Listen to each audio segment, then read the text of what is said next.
Good evening, and thank you so much for the good, wonderful evening you're joining with us. I would like to give a brief about Mr. Ramesh Kumar, sir. He's from ESI department. He's a deputy director of regional office, Chennai, and he's graduate in physics and law. And he's about more than 20 years of experience in the ESI department. And he worked to different states like Kerala, Madurai, Tirunelveli, and Chennai. So thank you so much for this wonderful evening, sir. Please, you can take the mics.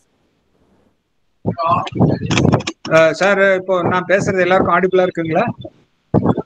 Yes, sir. Yes, sir. கேக்குது sir. Okay sir, right sir. ESI act, PF act பத்தி HR பீப்புளுக்கு உங்களுக்கு நல்லாவே தெரிஞ்சிருக்கும்.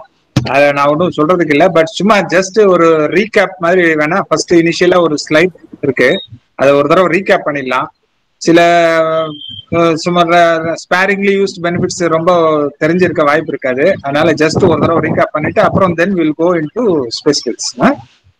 First to begin with ESI ஆக்ட்ன்றதே வந்து எதுக்காக செய்யப்பட்டதுன்னா, நம்ம ஒர்க்மேன் காம்பன்சேஷன் ஆக்ட்ன்ற ஒன்று இருக்கு இல்லையா, இப்போ அதை எம்ப்ளாயீஸ் காம்பன்சேஷன் ஆக்ட்னு மாத்திருக்காங்க. அதை வந்து ரீப்ளேஸ் பண்றதுக்காக தான் இந்த இஎஸ்ஐ ஆக்ட் கொண்டு வந்தாங்க. அபார்ட் ஃப்ரம் தட் அடிஷ்னலா மெடிக்கல் பெனிஃபிட்டும் கொடுக்கறதுக்காக தான் கொண்டு வந்திருக்காங்க. இதுதான் ஆக்டோட objective, to provide sickness, maternity, disablement and benefit backs. ESI ஆக்ட்ல வந்து என்ன ஸ்பெஷாலிட்டின்னா, இப்போ இஎஸ்ஐன்றது வந்து எல்லா ஏரியாஸ்லயும் கிடையாது, ஒரு குறிப்பிட்ட பாக்கெட்ஸ்ல மட்டும்தான் இம்ப்ளிமெண்ட் பண்ணியிருக்காங்க. அந்த இம்ப்ளிமெண்டட் ஏரியாஸ்ல மட்டும்தான் ESI act will be applicable. In other நான் இம்ப்ளிமெண்டட் ஏரியாஸ்ல வந்து ESI act is not applicable. அப்போ அந்த நான் இம்ப்ளிமெண்டட் ஏரியாஸ்ல அதுக்கு நிகரான ஆக்ட்னா நம்ம WC ஆக்ட் தான். WC act will play the role of ESI Act in areas where ESI Act is not implemented. ஓகேங்களா? ESI ஆர்கனைசேஷன் பார்த்தா இட் இஸ் பீங் இது மாதிரி நம்ம போர்டு மாதிரி ஒண்ணு, அது வாரியம் சொல்றாங்க இல்லையா, நம்ம அது மாதிரி ஒரு board is managing the ESI department. அந்த போர்ட்ல வந்து எம்ப்ளாயர்ஸ் ரெப்ரசன்டேட்டிவ்ஸ் ஈக்குவலா இருப்பாங்க, எம்ப்ளாயிஸ் ரெப்ரசன்டேட்டிவ்ஸ் ஈக்குவலா இருப்பாங்க, கவர்மெண்ட் ரெப்ரசன்டேட்டிவ்ஸ் ஈக்குவலா இருப்பாங்க. இப்போ 3 பேரும் ஈக்குவல் ப்ரொபோர்ஷன்ல தான் இருப்பாங்க. 1:3, 1:3, 1:3, 1/3 மாதிரி.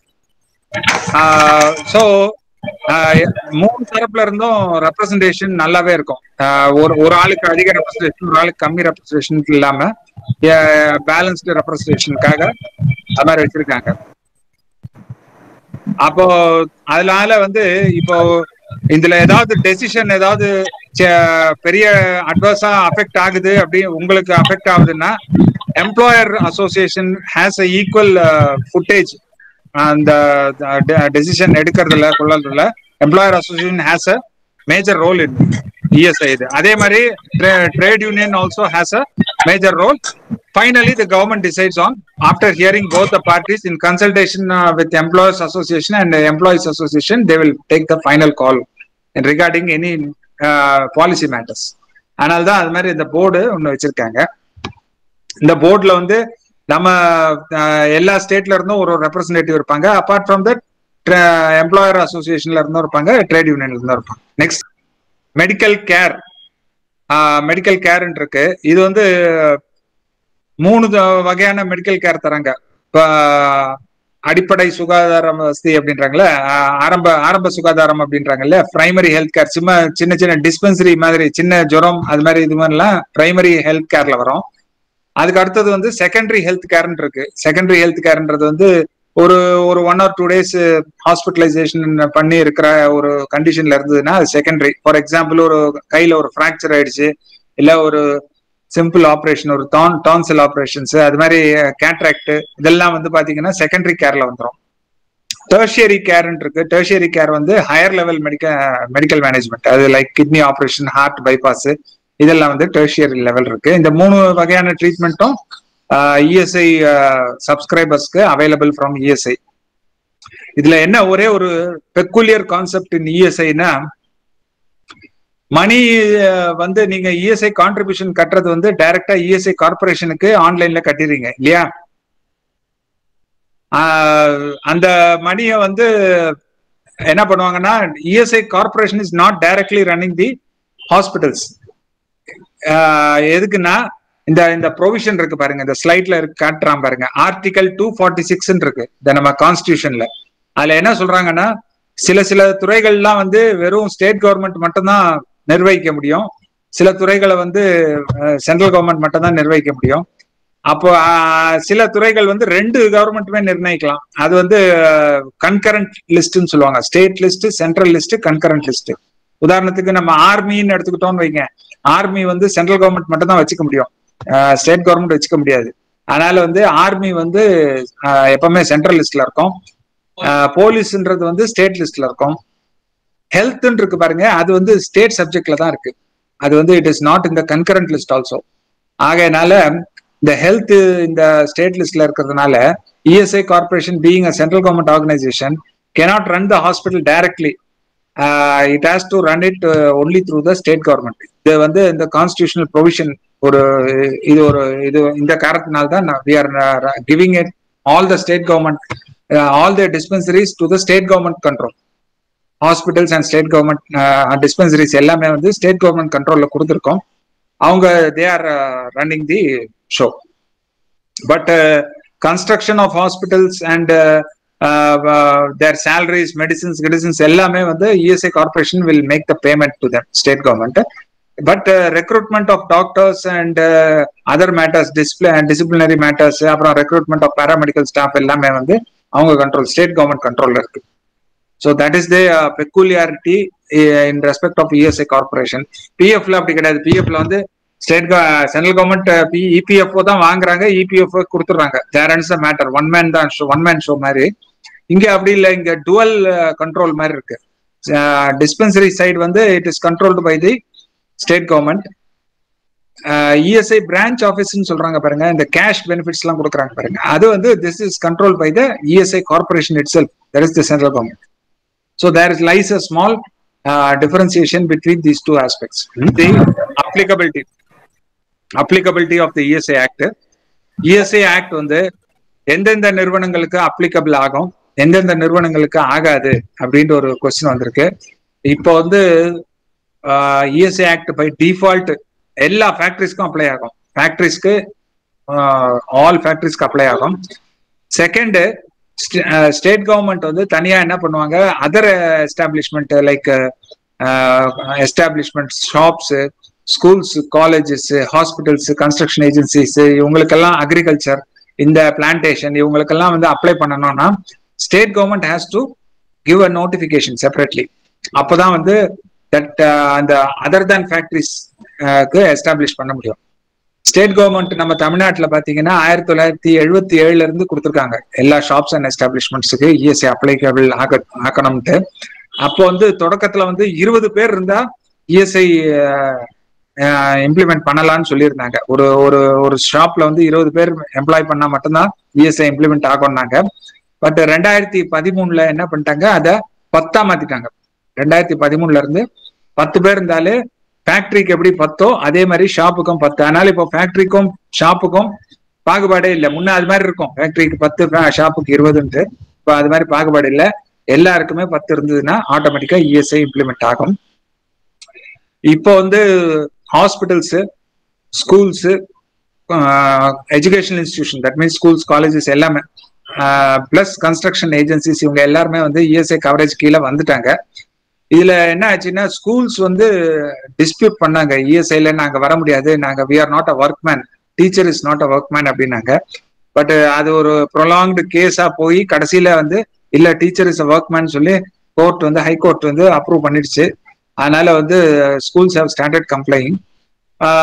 வேறஸ் கன்ஸ்ட்ரக்ஷன் ஏஜென்சிஸ் வந்து they have still the cases pending with the court. They have also gone for contesting. அதனால அது இன்னும் டிசைட் ஆகல. Construction agencies as of now stay is valid. அதனால அவங்களுக்கு வந்து இஎஸ்ஐ இன்னும் இம்ப்ளிமெண்ட் பண்ணல கன்ஸ்ட்ரக்ஷன் ஏஜென்சிஸ்க்கு. மற்றபடி எல்லா வகையான ஷாப்ஸ் அண்ட் எஸ்டாப்ளிஷ்மெண்ட்ஸுக்கும் இஎஸ்ஐ உண்டு. ஒரே ஒரு இதுதான், இஎஸ்ஐ இம்ப்ளிமெண்டட் ஆன ஏரியால அவங்க ஷாப்ஸ் அண்ட் எஸ்டாப்ளிஷ்மெண்ட் இருக்கணும், அவ்வளவுதான், மற்றபடி இல்லை. இப்போ உதாரணத்துக்கு ஒரு ஒரு லெட்டஸே ஒரு மேன் பவர் ஏஜென்சி இருக்காங்க. உங்க ஃபேக்டரிக்கு வந்து அவங்க மேன் பவர் சப்ளை பண்றாங்க. அவங்க வந்து கோடப்பாக்கத்துல இருக்காங்க, சென்னையில. அவங்க எஸ்டாப்ளிஷ்மெண்ட் இருக்க இடம் வந்து இஎஸ்ஐ இம்ப்ளிமெண்டட் ஏரியா. பட் உங்க ஃபேக்டரி இருக்க இடம் வந்து இஎஸ்ஐ இம்ப்ளிமெண்ட் நோட்டிஃபை பண்ணாத ஏரியாவா இருந்ததுன்னா உங்க ஃபேக்டரிக்கு கொடுக்குற எம்ப்ளாயிஸுக்கு அவங்க இஎஸ்ஐ கட்டணும்னு அவசியம் இல்லை. அது வந்து இட் இஸ் ஆப்ஷன். ஆனா கட்டணும்னு விரும்பினாலும் கட்டலாம். கட்டணும் அப்படின்னு விரும்பினா கட்டலாம், வேண்டானாலும் விட்டுலாம். It is option எக்ஸசைசபிள் by them. அப்படி வேண்டான்னா ஒரே ஒரு கண்டிஷன் தான், 7 மாசத்துக்கு மேல they should be working in your factory. That means continuously they are working in your factory means அவங்களுக்கு இஎஸ்ஐ கட்ட தேவையில்லை, provided your factory is located இன் நான் இம்ப்ளிமெண்டட் ஏரியா. இப்போ நான் இம்ப்ளிமெண்டட் ஏரியான்னு பார்த்தாச்சுன்னா பொதுவா நம்ம காஞ்சிபுரம் மாவட்டம், செங்கல்பட்டு மாவட்டம், சென்னை, திருவள்ளூர்ல முக்காவாசியில ஆல்மோஸ்ட் 99% இம்ப்ளிமெண்டட் தான். அங்கங்க எங்கேயாவது ஒரு ரேர் பாக்கெட்ஸ் மட்டும் நான் இம்ப்ளிமெண்டடா இருக்கு. பட் விழுப்புரம், அரியலூர் அங்கெல்லாம் போனீங்கன்னா major part is not implemented. ஒரு 5% தான் இம்ப்ளிமெண்டடு.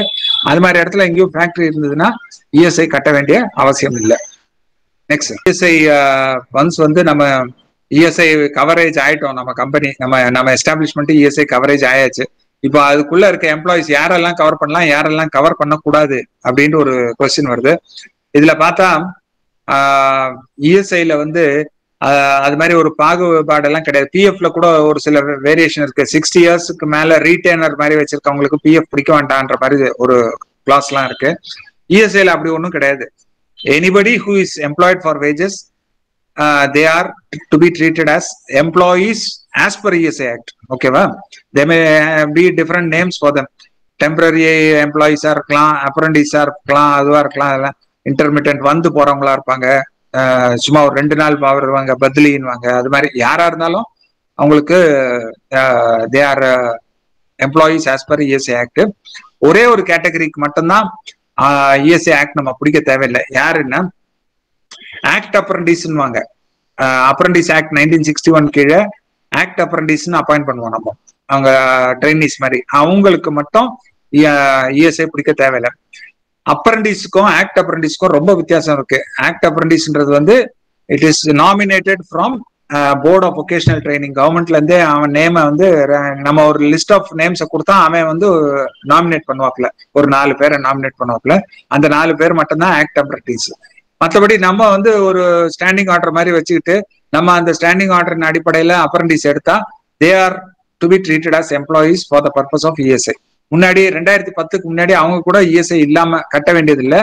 2010ல ஒரு அமெண்ட்மெண்ட் பண்ணாங்க இஎஸ்ஐ சட்டத்துல.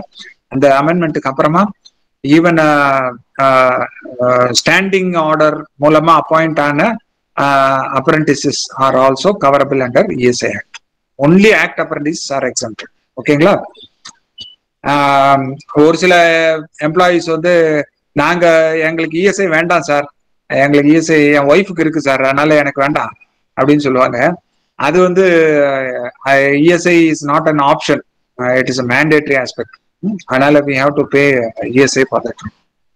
ரைட். நெக்ஸ்ட், 21,000 கீழே இருக்கவங்க மட்டும்தான் இஎஸ்ஐல இப்போதைக்கு கவரபிள். There is also some rumor going on that இப்போ என்னமோ இஎஸ்ஐ சீலிங் வந்து 30,000 ஆக போறான்றாங்க. பட் அது இமீடியட்டா வர்றது கொஞ்சம் கஷ்டம் தான். இப்போதைக்கு 21,000 தான். ஈவன் 21,000 பே வாங்குறவங்க கூட கவரபிள் தான். 21 and above வாங்குறவனுக்கு மட்டும்தான் எக்ஸம்ப்ட்.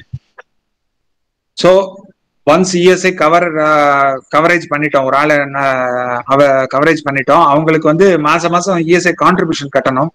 அவங்க கான்ட்ரிபியூஷன் எவ்வளவு கட்டணும்னா எம்ப்ளாயி கிட்ட இருந்து 0.75% பிடிக்கணும், எம்ப்ளாயர் கிட்ட இருந்து 3.25% பிடிக்கணும்.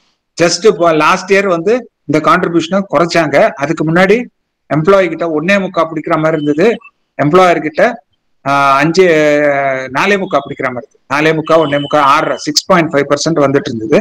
இப்போ நல்ல ஒரு 40% கிட்ட குறைச்சிருக்காங்க கான்ட்ரிபியூஷனு. அதனால இப்போ வெறும் ஓவரால 4% பிடிச்சா போதும்.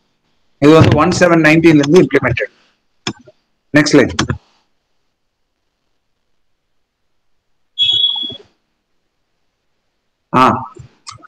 நம்ம எல்லாம் கேள்விப்பட்டிருப்போம், நேஷனல் ஃப்ளோர் லெவல் வேஜஸ் ஒன்னு, மினிமம் வேஜஸ் கான்செப்ட்ல ஒன்னு இருக்கு. அது என்னன்னா, நார்மலா மினிமம் வேஜஸ் வந்து ஸ்டேட் கவர்மெண்ட் தான் நோட்டிஃபை பண்ணுவாங்க எல்லா செக்டாருக்கும். இந்த செக்டார், இந்த கேட்டகரி ஆஃப் எம்ப்ளாயிஸ், இந்த கிளாஸ் ஆஃப் எம்ப்ளாயிஸ்க்குலாம் ஸ்டேட் கவர்மெண்ட் நோட்டிஃபை பண்ணுவாங்க. பட் சென்ட்ரல் கவர்மெண்ட் என்ன பண்ணுவாங்கன்னா, அந்த state government should any minimum wages should not be less than the national floor வேஜஸ்ன்னு சொல்லி ஒரு அடிப்படை பேசிக் ஸ்லாப் ஒன்று வைப்பாப்ல. அதான் என்எஃப்எல்னு சொல்லுவாங்க. இப்போதைக்கு என்எஃப்எல் வந்து 176 per day. அந்த என்எஃப்எலுக்கு கீழே இன்கேஸ் யாராவது சம்பளம் வாங்கினால், இஎஸ்ஐல வந்து சம்பளம் வாங்கக்கூடாதுன்னுலாம் ஒன்றும் கட்டாயம் கிடையாது. ஈவன் 100 ரூபா 50 ரூபா வாங்குறவங்க எல்லாம் கூட இருக்கு. அந்த மேட்ச் பாக்ஸ் இண்டஸ்ட்ரி எல்லாம் இருக்கு பாருங்க சிவகாசியில, இன்னைக்கும் வந்து 75 ரூபா அப்படிதான் சம்பளம் வாங்குறாங்க. அங்கெல்லாம் வந்து பீஸ் ரேட் பேசிஸ்ல தான் சேலரி. பீஸ் ரேட்ன் போது அவங்களுக்கு பே ரொம்ப நாமினல் கம்மியா தான் இருக்கும். விமன் வந்து வீட்டுக்கு கொண்டு போய் ஒர்க் பண்ணி கொடுப்பாங்க. ஒரு நாளைக்கு 75 ரூபா 80 ரூபா தான் சம்பாதிப்பாங்க. ஈவன் அவங்களுக்கும் இஎஸ்ஐ உண்டு. அந்த மாதிரி கேட்டகரி இந்த 176 ரூபாய் பர் டேக்கு கீழே வாங்குறவங்களுக்கு அந்த அவங்களோட ஷேர் நம்ம பிடிக்க தேவையே இல்லை. வெறும் எம்ப்ளாயர் ஷேர் மட்டும் கட்டினா போதும். அந்த 0.75% வந்து கம்ப்யூட்டரே பிடிக்காது. நீங்க வந்து பிலோ 176 per day போட்டீங்கன்னா கம்ப்யூட்டரே என்ன பண்ணும், அதை விட்டுரும். வெறும் 3.25 தான் எடுக்கும். இது வந்து அந்த லோவர் லெவல் வேஜஸ் இருக்கவங்களுக்கு ESI corporation itself is bearing the employees contribution. Next slide sir. Right, இது வந்து எம்ப்ளாயிஸுக்கு. இப்போ இதுக்கு முன்னாடி ஸ்லைட்ல நம்ம என்ன பார்த்தோம், எம்ப்ளாயிஸுக்கு கொடுக்குற இன்சென்டிவ் பத்தி பார்த்தோம். இது வந்து எம்ப்ளாயருக்கு கொடுக்குற இன்சென்டிவ். எம்ப்ளாயருக்கு கொடுக்குற இன்சென்டிவ்ன்றது வந்து ஒரு எம்ப்ளாயர் வந்து ஒரு ஹேண்டிகேப்டு பர்சன், பிசிக்கலி சேலஞ்சு பர்சனை வந்து வேலைக்கு வச்சிருக்காங்கன்னா, அந்த எம்ப்ளாயர் வந்து is doing it out of benevolent. அந்த எம்ப்ளாயருக்கு வந்து some benefit has to be கிவன்ன்றதுக்காக என்ன பண்றாங்க, அந்த எம்ப்ளாயர் ஷேர் இருக்கு பாருங்க 3.25%, அதை அப்படியே ஃபுல்லா எக்ஸம் பண்ணிடுறாங்க. Only in respect of that handicapped person for a period of 3 years. இது வந்து not only for ESI, also for PF. பிஎஃப்ல நம்ம வந்து 12% கட்டுவோம் இல்லையா எம்ப்ளாயர் ஷேர், அந்த 12% கூட கட்ட தேவையில்லை ஃபார் 3 years. இந்த இது மாதிரி நீங்க வந்து இவங்களை யாராவது அப்பாயிண்ட் பண்ணியிருக்கீங்க, இத்தனை நாள் தெரியலன்னு வச்சுக்கோங்க, டோன்ட் வரி. ஜஸ்ட் இந்த பிரான்ச் மேனேஜர் கிட்ட போய் அந்த எம்ப்ளாயியோட ஹேண்டிகேப்டு கார்டுன்னு ஒன்று கொடுப்பாங்க. இந்த ஹேண்டிகேப் கார்டு பார்த்தீங்கன்னா 40% அண்ட் அபவ் இருந்தால் தான் அவர் வந்து ஹேண்டிகேப்டுன்னு கேட்டகரைஸ் பண்ணுவாங்க. அதாவது ஊனம் வந்து 40%க்கு மேலே இருக்கணும், அப்போதான் வந்து is treated as a handicapped person. அந்த 40%க்கு மேலே இருக்கிறவங்களுக்கு ஒரு ஐடி கார்டு கொடுப்பாங்க, ஸ்டேட் டைரக்டரேட் ஃபார் ஹேண்டிகேப்ல இருந்து கொடுப்பாங்க. அந்த ஐடி கார்டு தான் for all purposes availing all benefits. இந்த ட்ரெயின்ல போனா கூட டிக்கெட் கன்செஷன்லாம் வாங்குறதுக்கு அந்த கார்டு தேவை. அந்த கார்டை என்ன பண்ணுங்க, ஒரு பிடிஎஃப்ல ஸ்கேன் பண்ணிக்கிட்டு ஒரு சிடிலயோ இல்லை ஒரு மெயில்ல அனுப்பிச்சு வச்சிருங்க மேனேஜருக்கு. அப்புறம் ஒரு ரிக்வஸ்ட் லெட்டர் கொடுங்க, this person is being employed by us, is handicap கேட்டகரின்னு சொல்லுங்க. நீங்க என்னைக்கு ரிக்வஸ்ட் கொடுக்குறீங்களோ அந்த டேட்ல இருந்து அவரை வந்து நார்மல் எம்ப்ளாயி கேட்டகரில இருந்து ஹேண்டிகேப் கேட்டகரிக்கு மேனேஜரோட லாகின்ல போய் அவர் மாத்திடுவாரு. மாத்திட்டாங்கன்னா அந்த டேட்ல இருந்து 36 monthsக்கு உங்களுக்கு அந்த எக்ஸம்ஷன் வேலிடா இருக்கும். அந்த டேட்ல இருந்து 36 months. அதுக்கப்புறம் you will be treated as a normal employee. இப்போ ஒரு 3 yearsக்காக இந்த இன்சென்டிவ் கொடுக்கணும். இதுல வந்து இந்த ஒரு கேஸ்ல மட்டும் சீலிங் லிமிட்டை இன்க்ரீஸ் பண்ணியிருக்காங்க. ஈவன் 25,000 வாங்குறவங்களுக்கு கூட இன் கேஸ் அவங்களுக்கு இஎஸ்ஐ வேணும்னு அவங்க பிரியப்பட்டாங்கன்னா you can cover them under ESI. இப்போ ஒருத்தர் 22,000 வாங்கிட்டு இருப்பாரு, he may require some medical treatment, regular medical இதெல்லாம் வேணும், அதனால என்ன இஎஸ்ஐல கவர் பண்ணுங்கன்னு சொல்லி அவர் ரிக்வஸ்ட் பண்ணாருன்னா you can cover them. But அங்க கூட சீலிங் வந்து அப் டு 25,000 தான் ஹேண்டிகேப் கேட்டகரி கூட. Okay sir, next. இப்போ இதுக்கு முன்னாடி போன ஸ்லைட்ல ஹேண்டிகேப் கேட்டகரியா டைரக்டா நீங்களே என்ரோல் பண்ண முடியாது. நீங்க வந்து ஒரு நார்மல் எம்ப்ளாயியா தான் என்ரோல் பண்ண முடியும். அப்புறமா மேனேஜர் கிட்ட போய் ஒரு லெட்டர் ரிக்வஸ்ட் கொடுத்து பிளஸ் ஐடி கார்டோட ஜெராக்ஸ் ஒன்று கொடுத்தீங்கன்னா, அந்த ஹேண்டிகேப்ட் ஐடி இருக்கு இல்லையா, அந்த ஜெராக்ஸ் கொடுத்தீங்கன்னா அவர் வந்து அதை வந்து ஹேண்டிகேப் கேட்டகரிக்கு மாத்துறதுக்கு அவரோட லாகின்ல மட்டும்தான் அதுக்கு இது கொடுத்துருக்காங்க, பவர்ஸ் கொடுத்துருக்காங்க. ஓகே, இப்போ நம்மளுடைய வாட் ஆர் த பெனிஃபிட்ஸ். இவ்வளவு நேரம் நம்ம என்ன கட்டணம் வைக்கணும்னு பார்த்தோம். இப்ப அடுத்து நமக்கு என்ன பெனிஃபிட்ஸ் கிடைக்கும்ன்றத பாத்துருவோம். சார் இது வரைக்கும் ஓகே தானே sir? Feedback? Okay sir. Thank you. இப்போ அடுத்தது 2 கேட்டகரிஸ் ஆஃப் பெனிஃபிட்ஸ் இருக்கு. ஒன்னு வந்து கேஷ் பெனிஃபிட்ஸ் இருக்கு, இன்னொன்னு வந்து மெடிக்கல் பெனிஃபிட்ஸ் இருக்கு. இந்த கேஷ் பெனிஃபிட்ஸ்ல வந்து பல வகை இருக்கு. ஒரு கேட்டகரிக்கும் ஒரு டைப் ஆஃப் பெனிஃபிட்ஸ் கொடுக்குறாங்க. இது இல்லாம மெடிக்கல் பெனிஃபிட்ன்றது வந்து treatment for self and for family members, card holder plus card ஹோல்டருடைய ஃபேமிலி மெம்பர்ஸ்க்கு கொடுக்கக்கூடிய ட்ரீட்மெண்ட் தான் மெடிக்கல் பெனிஃபிட்ஸ். ஒன்னொன்னா நம்ம பாத்துறோம். ஃபர்ஸ்ட் கேஷ் பெனிஃபிட்ஸ்ல ஒரு கேஷ் பெனிஃபிட்ஸும் எப்படி அவைல் பண்ணணும், அவைல் பண்றதுக்கு என்னெல்லாம் அவர் எந்த மாதிரி எலிஜிபிலிட்டி கண்டிஷன் என்னன்றத டீட்டெயிலா பாத்துறோம். இது ஒரு தடவை ரீஃப்ரெஷ் பண்ணிக்கிட்டீங்கன்னா அட்லீஸ்ட் உங்களுக்கு யாராவது உங்க ஆபீசஸ்ல அது மாதிரி இருந்தாங்கன்னா you can refer them, advise them to go for the cash benefit. Next slide sir.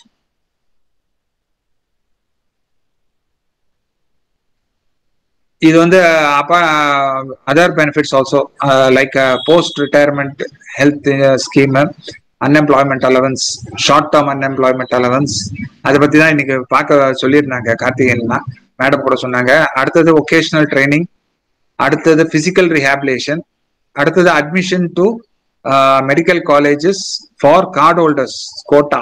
Card ஹோல்டர்ஸ்க்கு தனியா ஒரு கோட்டா இருக்கு. அந்த கோட்டால வந்து நீட்ல லோவர் ஸ்கோர் இருந்தாலே அந்த கோட்டால அவைல் பண்ணிக்கலாம். அது எல்லாத்த பத்தியும் நம்ம பாத்துக்கலாம் இன்னைக்கு ஒன்னொன்னா பாத்துக்கலாம். Next slides. சிம்பிள் சிக்னஸ், ஒரு நார்மலா ஒரு ஆளுக்கு வந்து உடம்பு சரியில்லை, ஏதோ ஒரு சின்ன வைரல் ஃபீவர் மாதிரி வந்துருச்சு, ஒரு he has to remain on leave, ஒரு வாரத்துக்கு லீவ்ல இருக்கணும்ன்ற மாதிரி ஒரு சிச்சுவேஷன் வந்ததுன்னா அவருக்கு வந்து இந்த சிக்னஸ் பெனிஃபிட் அப்ளை ஆகும் சார். இந்த மாதிரி சிக்னஸ் வந்து ஒரு வருஷத்துக்கு 91 நாள் வரைக்கும் எடுத்துக்கலாம். ஒரு ஆளு ஒரு 91 days வரைக்கும் சிக்னஸ் பெனிஃபிட் எடுத்துக்கலாம். சிக்னஸ் பெனிஃபிட்ல என்ன பெனிஃபிட் கிடைக்கும் அப்படின்னு பார்த்தா, ஒரு ஆளுக்கு வந்து அவர் லீவ்ல இருக்க நாளுக்கு 70% சம்பளம் கொடுப்பாங்க. 70%, 70. இப்போ கம்பெனில வந்து லெட்டஸ் சே ஒரு 12,000 rupees சேலரி வாங்குறாரு ஒரு ஆளு. அவருடைய per day average salary wages பார்த்தா ஒரு 400 ரூபா கிட்ட வரும். 400 ரூபா வாங்குறவரு நாங்க வந்து இஎஸ்ஐல என்ன பண்ணுவோம்னா 70% கொடுப்போம். 400 ரூபாயில 70% போட்டீங்கன்னா உங்களுக்கு கிட்டத்தட்ட ஒரு 280 ரூபா வரும். 280 rupees பர் டேன்ற விகிதத்துல அவர் எத்தனை நாள் லீவ்ல இருக்காரோ அத்தனை நாளுக்கு உண்டான சம்பளத்தை கொடுப்பாங்க. இதுதான் ரொட்டீன். இதுக்கு என்ன பண்ணணும்னா குறைஞ்சபட்சம் வேலையில சேர்ந்து 9 மாசம் இருக்கணும். ஃபர்ஸ்ட் கண்டிஷன் வேலையில சேர்ந்து 9 மாசம் இருக்கணும். ரெண்டாவது, அதாவது இஎஸ்ஐல பதிவு பண்ணி, நான் சொல்றது வேலையில சேர்ந்துன்றத மீன் பண்றதே வந்து இஎஸ்ஐல பதிவு பண்ணி 9 மாசம் இருக்கணும். நான் வேலையில ரொம்ப வருஷமா வேலை பார்க்கறேன் சார், எனக்கு இஎஸ்ஐ நம்பர் கம்பெனில எடுக்கல அப்படின்னுவாங்க ஒரு சில கேஸ்ல. அவங்கள வந்து பார்த்தா நீங்க புதுசா இப்போ இன்னைக்கு ரெஜிஸ்டர் பண்ணா இன்னையில இருந்து 9 மாசம் போகணும். அதான் அப்படிதான் பொருள். அதுக்கப்புறம் இஎஸ்ஐ கான்ட்ரிபியூஷன்ஸை எப்படி வெரிஃபை பண்ணுவோம்னா, ஒரு வருஷத்தை வந்து 2 ஹாஃப் இயரா பிரிச்சுப்போம். April to September, October to November, October to March, அடுத்த மார்ச் 2 அரையாண்டா பிரிச்சுக்கிட்டு ஒரு ஹாஃப் இயர்லயும் நமக்கு சராசரியா 182 நாள் வரும். ஆவரேஜா ஒரு ஹாஃப் இயர்ல 182 நாள் வரும். அதுல பாதி வேலை பார்த்துருக்கணும், பாதியாவது வேலை பார்த்துருக்கணும் அப்படின்றதுதான் கான்செப்ட். 182 நாள்ல பாதின்னு பாத்தீங்கன்னா எவ்வளவு வரும்? 91 நாள் வரும். 91 நாளாவது வேலை பார்த்துருக்கணும்னு சொல்லுவாங்க. ஆனா பாத்தீங்கன்னா இல்ல 6 மாசத்துல 26 வாரம் இருக்கு இல்லையா? ஒரு வருஷத்துக்கு 52 வாரம் இருக்கு. 6 மாசத்துல 26 வாரம் இருக்கு. இந்த 26 ஞாயிற்றுக்கிழமை வரும். அதனால அவங்க என்ன சொன்னாங்க, நீங்க ஞாயிற்றுக்கிழமையும் சேர்த்து ஏன் கணக்கு போடுறீங்க, ஞாயிற்றுக்கிழமை கழிச்சிருங்க அப்படின்னு சொல்லி சொன்னதுனால அந்த 26ல பாதி 13, அந்த 91ல 13 கழிச்சிடுறாங்க. கழிச்சுட்டா மீதம் உள்ளது 78. ஸோ நம்ம இஎஸ்ஐ இதுல ஆக்ட்ல வந்து இது 1989 இந்த அமெண்ட்மெண்ட் பண்ணாங்க. 78 நாள், அதாவது சராசரியா ஒரு 6 மாசத்துல ஒரு ஆளு குறைஞ்சபட்சம் 78 நாள் இஎஸ்ஐக்கு கான்ட்ரிபியூட் பண்ணியிருந்தாங்கன்னா அவரு இந்த கேஷ் பெனிஃபிட்டுக்கு எலிஜிபிள் ஆயிடுறாரு. சிக்னஸ் பெனிஃபிட் 78 நாள்ன்றது நார்மலா எல்லாருமே ஆவாங்க, யாரும் ஆகாம. பட் சும்மா ஒரு மாசம் வந்துட்டு வேலை பார்த்துட்டு போறவங்க மட்டும் இதுல 70% ஆஃப் த வேஜஸ் கிடைக்கும். எப்பவுமே என்ன பண்ணுவாங்க, ஃபர்ஸ்ட் 2 days வந்து வெயிட்டிங் டேஸ்ன்னு கழிப்பாங்க. அது வந்து இனிஷியலுக்கு மட்டும்தான், செகண்ட் சப்சிக்வெண்ட்டுக்கு வராது. ரெண்டாவது வந்து இந்த இஎஸ்ஐ சிக்னஸ் பெனிஃபிட்டை எப்படி அவைல் பண்ணணும் ஒரு எம்ப்ளாயி அப்படின்னு பார்த்தா, நார்மலாவே நம்ம இஎஸ்ஐ கார்டு எல்லாருக்கும் ஒன்று கொடுப்போம் தெரியுங்களா. இஎஸ்ஐ கார்டு இப்பெல்லாம் கார்டு கொடுக்கறதுல ஒரு A4 ஷீட்ல ஒரு பிரிண்ட் அவுட் எடுத்து கொடுத்துருவோம். இஎஸ்ஐ இ-பேச்சான் கார்டுன்னு சொல்றாங்க. அதை A4 ஷீட்ல ஒரு போட்டோ ஒட்டி ஹெச்ஆர் மேனேஜர் ஒரு சீல் போட்டு சைன் பண்ணி கொடுத்துருவாரு. அதுதான் ESI card for all purposes. அந்த எம்ப்ளாயி ஆக்சுவலா என்ன பண்ணணும்னா, அந்த கார்டை வாங்கிட்டு அந்த இஎஸ்ஐ டிஸ்பென்சரிக்கு போகணும். அவருக்குன்னு அசைன் பண்ண டிஸ்பென்சரி, அவர் வீட்டுக்கிட்ட என்ன டிஸ்பென்சரி இருக்கோ அதை அவர் செலக்ட் பண்ணிக்கலாம். அந்த டிஸ்பென்சரிக்கு போயிட்டு இந்த இஎஸ்ஐ கார்டை அங்க கொடுத்துட்டு ஃபர்ஸ்ட் டைம் போகும்போது ஒரு தடவை ரிஜிஸ்டர் பண்ணிப்பாங்க. ஒரு நோட் புக் ஒன்று வாங்கி கொடுத்து அந்த நோட் புக்ல அவர் பேர்லாம் எழுதி அவங்க ரெஜிஸ்டர் எல்லாம் என்டர் பண்ணிப்பாங்க. என்டர் பண்ணிக்கிட்டாங்கன்னா அதுக்கப்புறமா அந்த எப்போ வேணாலும் அவரோ அல்லது அவங்க குடும்பத்துல இருக்கவங்க யார் வேணாலும் போய் அந்த ட்ரீட்மெண்ட்டை பார்த்துக்கலாம். அந்த கார்டை காட்டினா அந்த நோட் புக் எடுத்து கொடுப்பாங்க. அந்த நோட் புக்ன்றது ஒரு லெட்ஜர் மாதிரி. அந்த நோட் புக்கை எடுத்துக்கிட்டு தான் டாக்டர் கிட்ட போனோம்.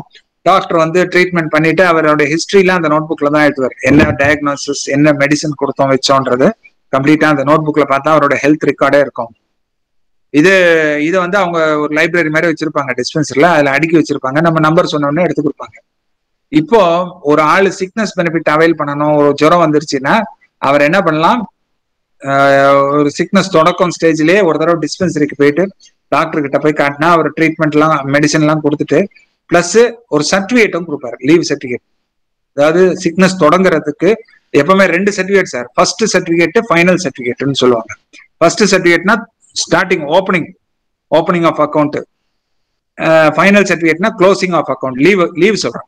இப்போ இன்னைக்கு திங்கக்கிழமை அன்னைக்கு உடம்பு சரியில்லை லீவா இருக்காருன்னா, உதாரணத்துக்கு திங்கக்கிழமை போனாருன்னா திங்கக்கிழமை அன்னைக்கு சர்டிபிகேட் வாங்கிக்கலாம். வாங்கிட்டு இதோட டாக்டர் நீங்க வெள்ளிக்கிழமை வாங்கன்னு சொல்லுவாரு. வெள்ளிக்கிழமை அன்னைக்கு போய் பார்த்துட்டா டாக்டர் செக் பண்ணிட்டு ஓகேங்க உங்களுக்கு நார்மல் ஆயிடுச்சு நீங்க வேலைக்கு போகலான்னு ஃபிட் கொடுத்துருவாரு, ஃபிட் சர்டிபிகேட். அப்போ வெள்ளிக்கிழமை அன்னைக்கு ஒரு சர்டிபிகேட் கொடுப்பாரு. இப்போ என்ன ஆயிடுச்சு, 2 சர்டிபிகேட் ஆயிடுச்சு.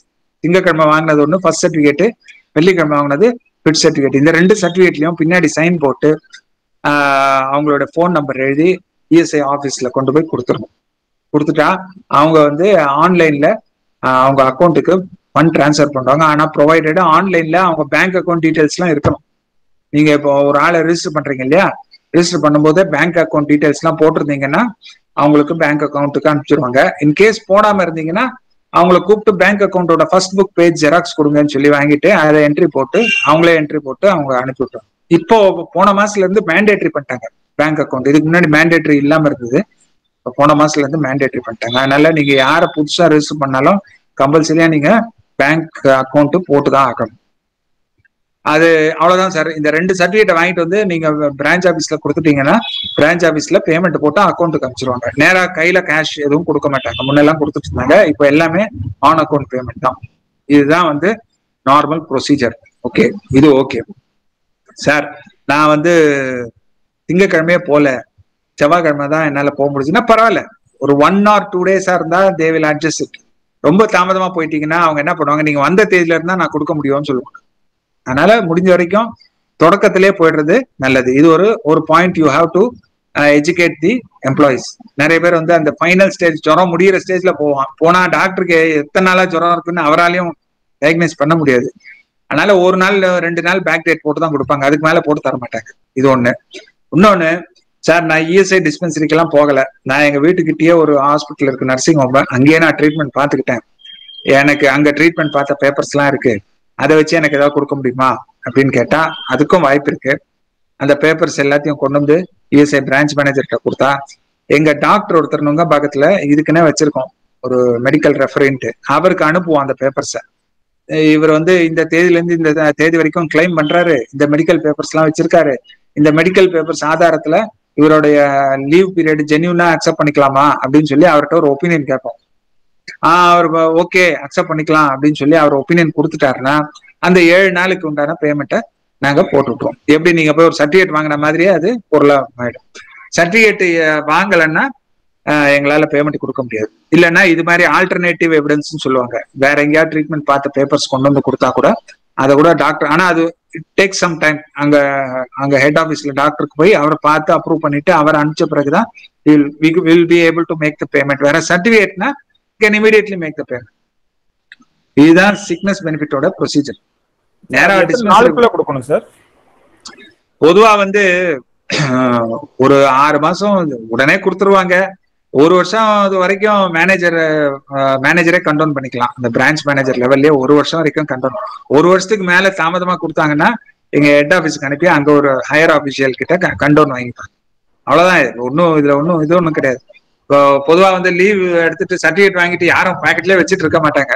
கையோட கையா கொடுத்துருவாங்க. மிஞ்சி போனா 1 வாரம் 10 நாள் முன்ன பின்ன தாமதமாங்க. அவ்வளவுதான். அதனால ஒண்ணும் கிடையாது. 1 இயர் வரைக்கும் மேனேஜரே கண்ட்ரோல் பண்ணிக்கலாம். 1 இயர் வரைக்கும் அந்த பிரான்ச் மேனேஜரே கண்ட்ரோல் பண்ணிக்கலாம் இல்லையா? கண்ட்ரோல். ஓகே.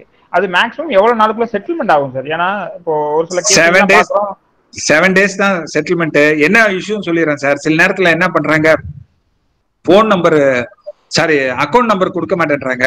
இல்ல அக்கௌண்ட் நம்பர்ல ஏதாவது ஒரு டிஜிட் ஐஎஃப்எஸ்சி கோட்ல ஏதாவது டிஜிட் தப்பா போயிடுது. அது போட்டா என்ன ஆகுது, ரிஜெக்ட் ஆகுது கம்ப்யூட்டர்ல. அது மட்டும் இல்லாம எங்க ஆபீஸ்லயும் சில டிராபேக்ஸ் இருந்தது. என்னன்னா, நாங்க வந்து ஆன்லைன்லயே எங்களால நெஃப்ட் பண்றதுக்கு எங்களுக்கு பவர்ஸ் கொடுக்கல. அவங்க ஆன்லைன்ல நெஃப்ட் பண்ணா இவங்க அக்கௌண்ட்டுக்கு பண்ணிக்க போறாங்கன்றது பயத்துல என்ன பண்ணாங்க, மேனுவலா ஆபீஸ் பேங்க் பிரான்ச்ல போய் அந்த நெஃப்ட் ஃபார்ம்னு ஒண்ணு இருக்கு பாருங்க, அது ஒரு பெனிஃபிஷியரிக்கும் ஒரு ஃபார்ம் ஃபில்அப் பண்ணி கொடுக்கணும். கொடுத்தாதான் அவங்க வந்து அப்லோட் பண்ணிட்டு இருந்தாங்க. இப்பதான் ரீசெண்டா ஒரு 2-3 மந்த்ஸ் பேக் தான் என்ன பண்ணிருக்காங்க, ஒரு புதுசா ஒரு மாடியூல் ஒன்று ரெடி பண்ணிருக்காங்க. ஆன்லைன்ல நம்மளே போடுற மாதிரி ஸ்டேட் பேங்க் கூட டைப் பண்ணி போட்டிருக்காங்க. அதனால ஐ திங்க் ஹியர் ஆஃப்டர் அது, ஆனா இன்னும் it is yet to go on stream. இப்போ தே ஆர் நவ் இந்த டெஸ்டிங் ஃபேஸ்ல இருக்காங்க. அந்த டெஸ்டிங் முடிஞ்ச உடனே it will go on stream. அப்போ வந்து இமிடியேட்டா இன்ஸ்டன்டேனியஸ் டிரான்ஸ்ஃபர் ஆகும். நெக்ஸ்ட் ஸ்லைட் போலாம் சார்.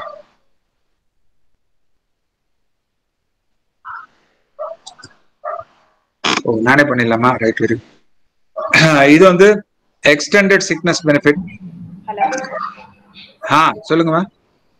சார், இப்போ வந்துட்டு கொரோனானால வந்துட்டு டைரக்டா போயிட்டு லோக்கல் ஆபீஸ்ல வந்து சைன் வாங்க முடியலையா? லேட்டா போயிட்டா?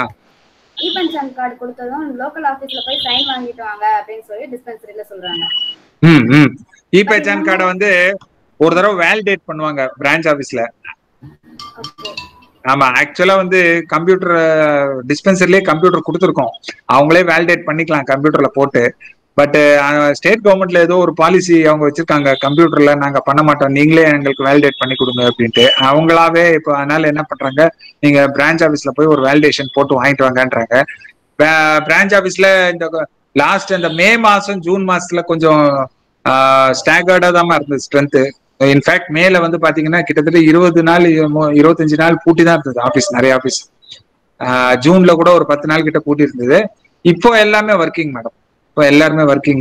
நீங்க யார்கிட்டயாவது ஒரு ஸ்டாஃப் கிட்ட கொடுத்து அனுப்பிச்சு, யாராவது மெசஞ்சர் மாதிரி உங்க ஆபீஸ்ல இருந்தாங்கன்னா கொடுத்து அவங்க மேனேஜர் கிட்ட மொத்தமா சைன் போட்டு வாங்கிட்டு வரணும். Okay sir. நம்ம இப்ப வந்து டிஸ்பென்சரியில வந்து ஃபார்ம் 37B கொடுத்து இது பண்ண முடியாதுங்களா? 37 வந்து அந்த பிராக்டிஸே விட்டுருங்கம்மா. என்ன ஆயிடுதுன்னா, ஒவ்வொரு தடவை நல்லா கரெக்டா இருந்தா கூட 37 கேட்க ஆரம்பிச்சிடுறாங்க. அதுக்கப்புறமா 37 கொண்டு வாங்க. நல்லா எல்லாமே லைவா இருக்கும். அங்க போய் கேட்பாங்க. கேட்டா சில நேரத்துல புக்கு கிடைக்காது, அவனுங்க தேடுவாங்க. அந்த நோட் புக் இல்லைன்னா நீங்க 37 வாங்கிட்டு வந்துருங்க அப்படின்னு சொல்லி சாதாரணமா சொல்லிடுவாங்க. பாவம் எம்ப்ளாயி வந்து இங்கேக்கும் அங்கேக்கும் வந்து போயிட்டு இருக்கும் போது கொஞ்சம் டென்ஷன் ஆயிடுவாப்ல, உங்களையும் கொஞ்சம் சத்தம் போடுவாப்ல. திருவள்ளூர் பிரான்ச்ல வந்து டிஸ்பென்சர்ல அப்படிதான் சொல்லிருக்காங்க, நீங்க போயிட்டு 37B வாங்கிட்டு வாங்க, அப்பதான் நாங்க வேலிடேட் பண்ணுவோம் அப்படின்ட்டாங்க. அப்படியா? 37 வேணா வாங்கி கொடுங்க. நீங்க இது மாதிரி கன்சீவா இருக்காங்கன்னா பாவம் அவங்களை இங்க எங்க அலைய விட வேண்டாம், வாங்கி கொடுங்க. இந்த டிஸ்பென்சரில கொஞ்சம் இஷ்யூ இருக்கு மேடம். நான் எத்தனை தடவை சொன்னாலும் அவங்க வந்து அந்த 37 கேட்கறது. இந்த ரெண்டாவது, எங்களால டிசிப்ளினரி ஆக்ஷனும் எடுக்க முடியாது. ஏன்னா அவங்க வந்து ஸ்டேட் கவர்மெண்ட், எங்க கண்ட்ரோல்ல இல்ல, அப்பாயிண்டட் பை ஸ்டேட் கவர்மெண்ட். அவங்க தான் தே have to take the disciplinary action. இதே பிரான்ச் ஆபீஸ் இஷ்யூஸ் ஏதாவது இருந்ததுன்னா we are directly responsible. ஏதாவது பிரான்ச் ஆபீஸ்ல உங்களுக்கு இஷ்யூஸ் இருந்ததுன்னா immediately you can tell us. Immediate instantaneously we will prevail upon them and get it done. ஓகேமா, நம்ம question session லாஸ்ட்ல வச்சுக்கலாம். I'll finish off the slide first. இந்த இப்போ இவ்வளவு நேரம் நம்ம பார்த்தது வந்து சிக்னஸ் பெனிஃபிட் பார்த்தங்க. அடுத்தது பார்க்கிறது வந்து extended sickness benefit. Extended sickness பெனிஃபிட்ன்றது வந்து ஒரு சில சிக்னஸ் வந்து ஆஸ்துமா, லெப்ரசி, இது மாதிரிலாம் ஒரு சில லிஸ்ட் ஆஃப் இருக்கு. அது அது வந்ததுன்னா லேஸ்ல போகாது, ரொம்ப நாள் ஆகும். அந்த இந்த ஆளுக்கு நார்மல் டிபி எல்லாம் இருக்கு பாருங்க, அதெல்லாம் வந்துன்னா it takes some months together to heal. அப்ப அது மாதிரி சிக்னஸஸ்க்கு எல்லாம் வந்து ஷார்ட் டேர்ம் லீவ் வந்து காணாது. அவங்களுக்கு வந்து they have to go for a long term leave தேவை. அதனால்தான் இந்த எக்ஸ்டெண்டட் சிக்னஸ் பெனிஃபிட். இந்த எக்ஸ்டெண்டட் சிக்னஸ் பெனிஃபிட்ல ஒரு ஆள் வந்து மேக்சிமம் 2 வருஷம் வரைக்கும் கண்டினியூஸா லீவ்ல இருக்கலாம். ப்ரொவைடடா எல்லாருமே கிடையாது, பேஸ்ட் ஆன் த கிராவிட்டி. ஒவ்வொரு 3 மந்த்ஸ் ஒரு 2-3 மந்த்ஸ் ஒன்ஸ் டாக்டர் பார்ப்பாரு, பார்த்துட்டு எக்ஸ்டெண்ட் பண்ணுவார், தேவைன்னா தான் எக்ஸ்டெண்ட் பண்ணுவாரு. இந்த கேஸ்ல மட்டும் அவங்களுக்கு வந்து சிக்னஸ் பெனிஃபிட்ல நம்ம 70% சேலரி கொடுத்துட்டு இருந்தோம். எக்ஸ்டெண்டட் சிக்னஸ் பெனிஃபிட்ல வந்து 80% சேலரி கொடுப்போம், கொஞ்சம் அதிகம் சேலரி கொடுப்போம். ஈவன் ஆல் ஹாலிடேஸ் எல்லாத்துக்குமே சேர்ந்து சேலரி வந்துடும். ஆல் டேஸ், சண்டே, சாட்டர்டே எல்லாத்துக்கும் சேர்ந்து சேலரி வந்துடும். இது வந்து மினிமம் 2 years சர்வீஸ் இருக்கும். அப்படி இருந்தா மட்டும்தான் எக்ஸ்டெண்டட் சிக்னஸ் பெனிஃபிட்டா அவைல் பண்ண முடியும். அதே மாதிரி உங்க கம்பெனில வந்து சூப்பர் அனிவேஷன் ஏஜ் 58 இல்ல 60 இருக்குன்னு வைங்க, அதை தாண்டக்கூடாது. அதுக்குள்ள இருந்தா மட்டும்தான் இந்த USPA avail.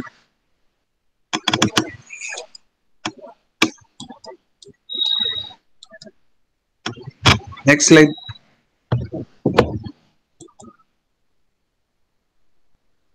Sir next slide போலாம். இது வந்து என்ஹான்ஸ்டு சிக்னஸ் பெனிஃபிட். இது ஒன்றும் கிடையாது, நார்மலா வந்து நம்ம ஃபேமிலி பிளானிங், அந்த ஃபேமிலி பிளானிங் ஆப்ரேஷன் பண்றவங்களுக்கு வந்து ஜென்ஸா இருந்தாங்கன்னா 7 days லீவ்ல இருந்துகிட்டு 7 days ஃபுல் சேலரி, கம்பெனில என்ன சேலரி கொடுக்குறாங்களோ அது இஎஸ்ஐல வாங்கிக்கலாம். விமனா இருந்தாங்கன்னா 14 days சேலரி, 1 வாரம் 2 வாரம் சம்பளம், ஃபுல் சேலரி கொடுக்கும். Next sir.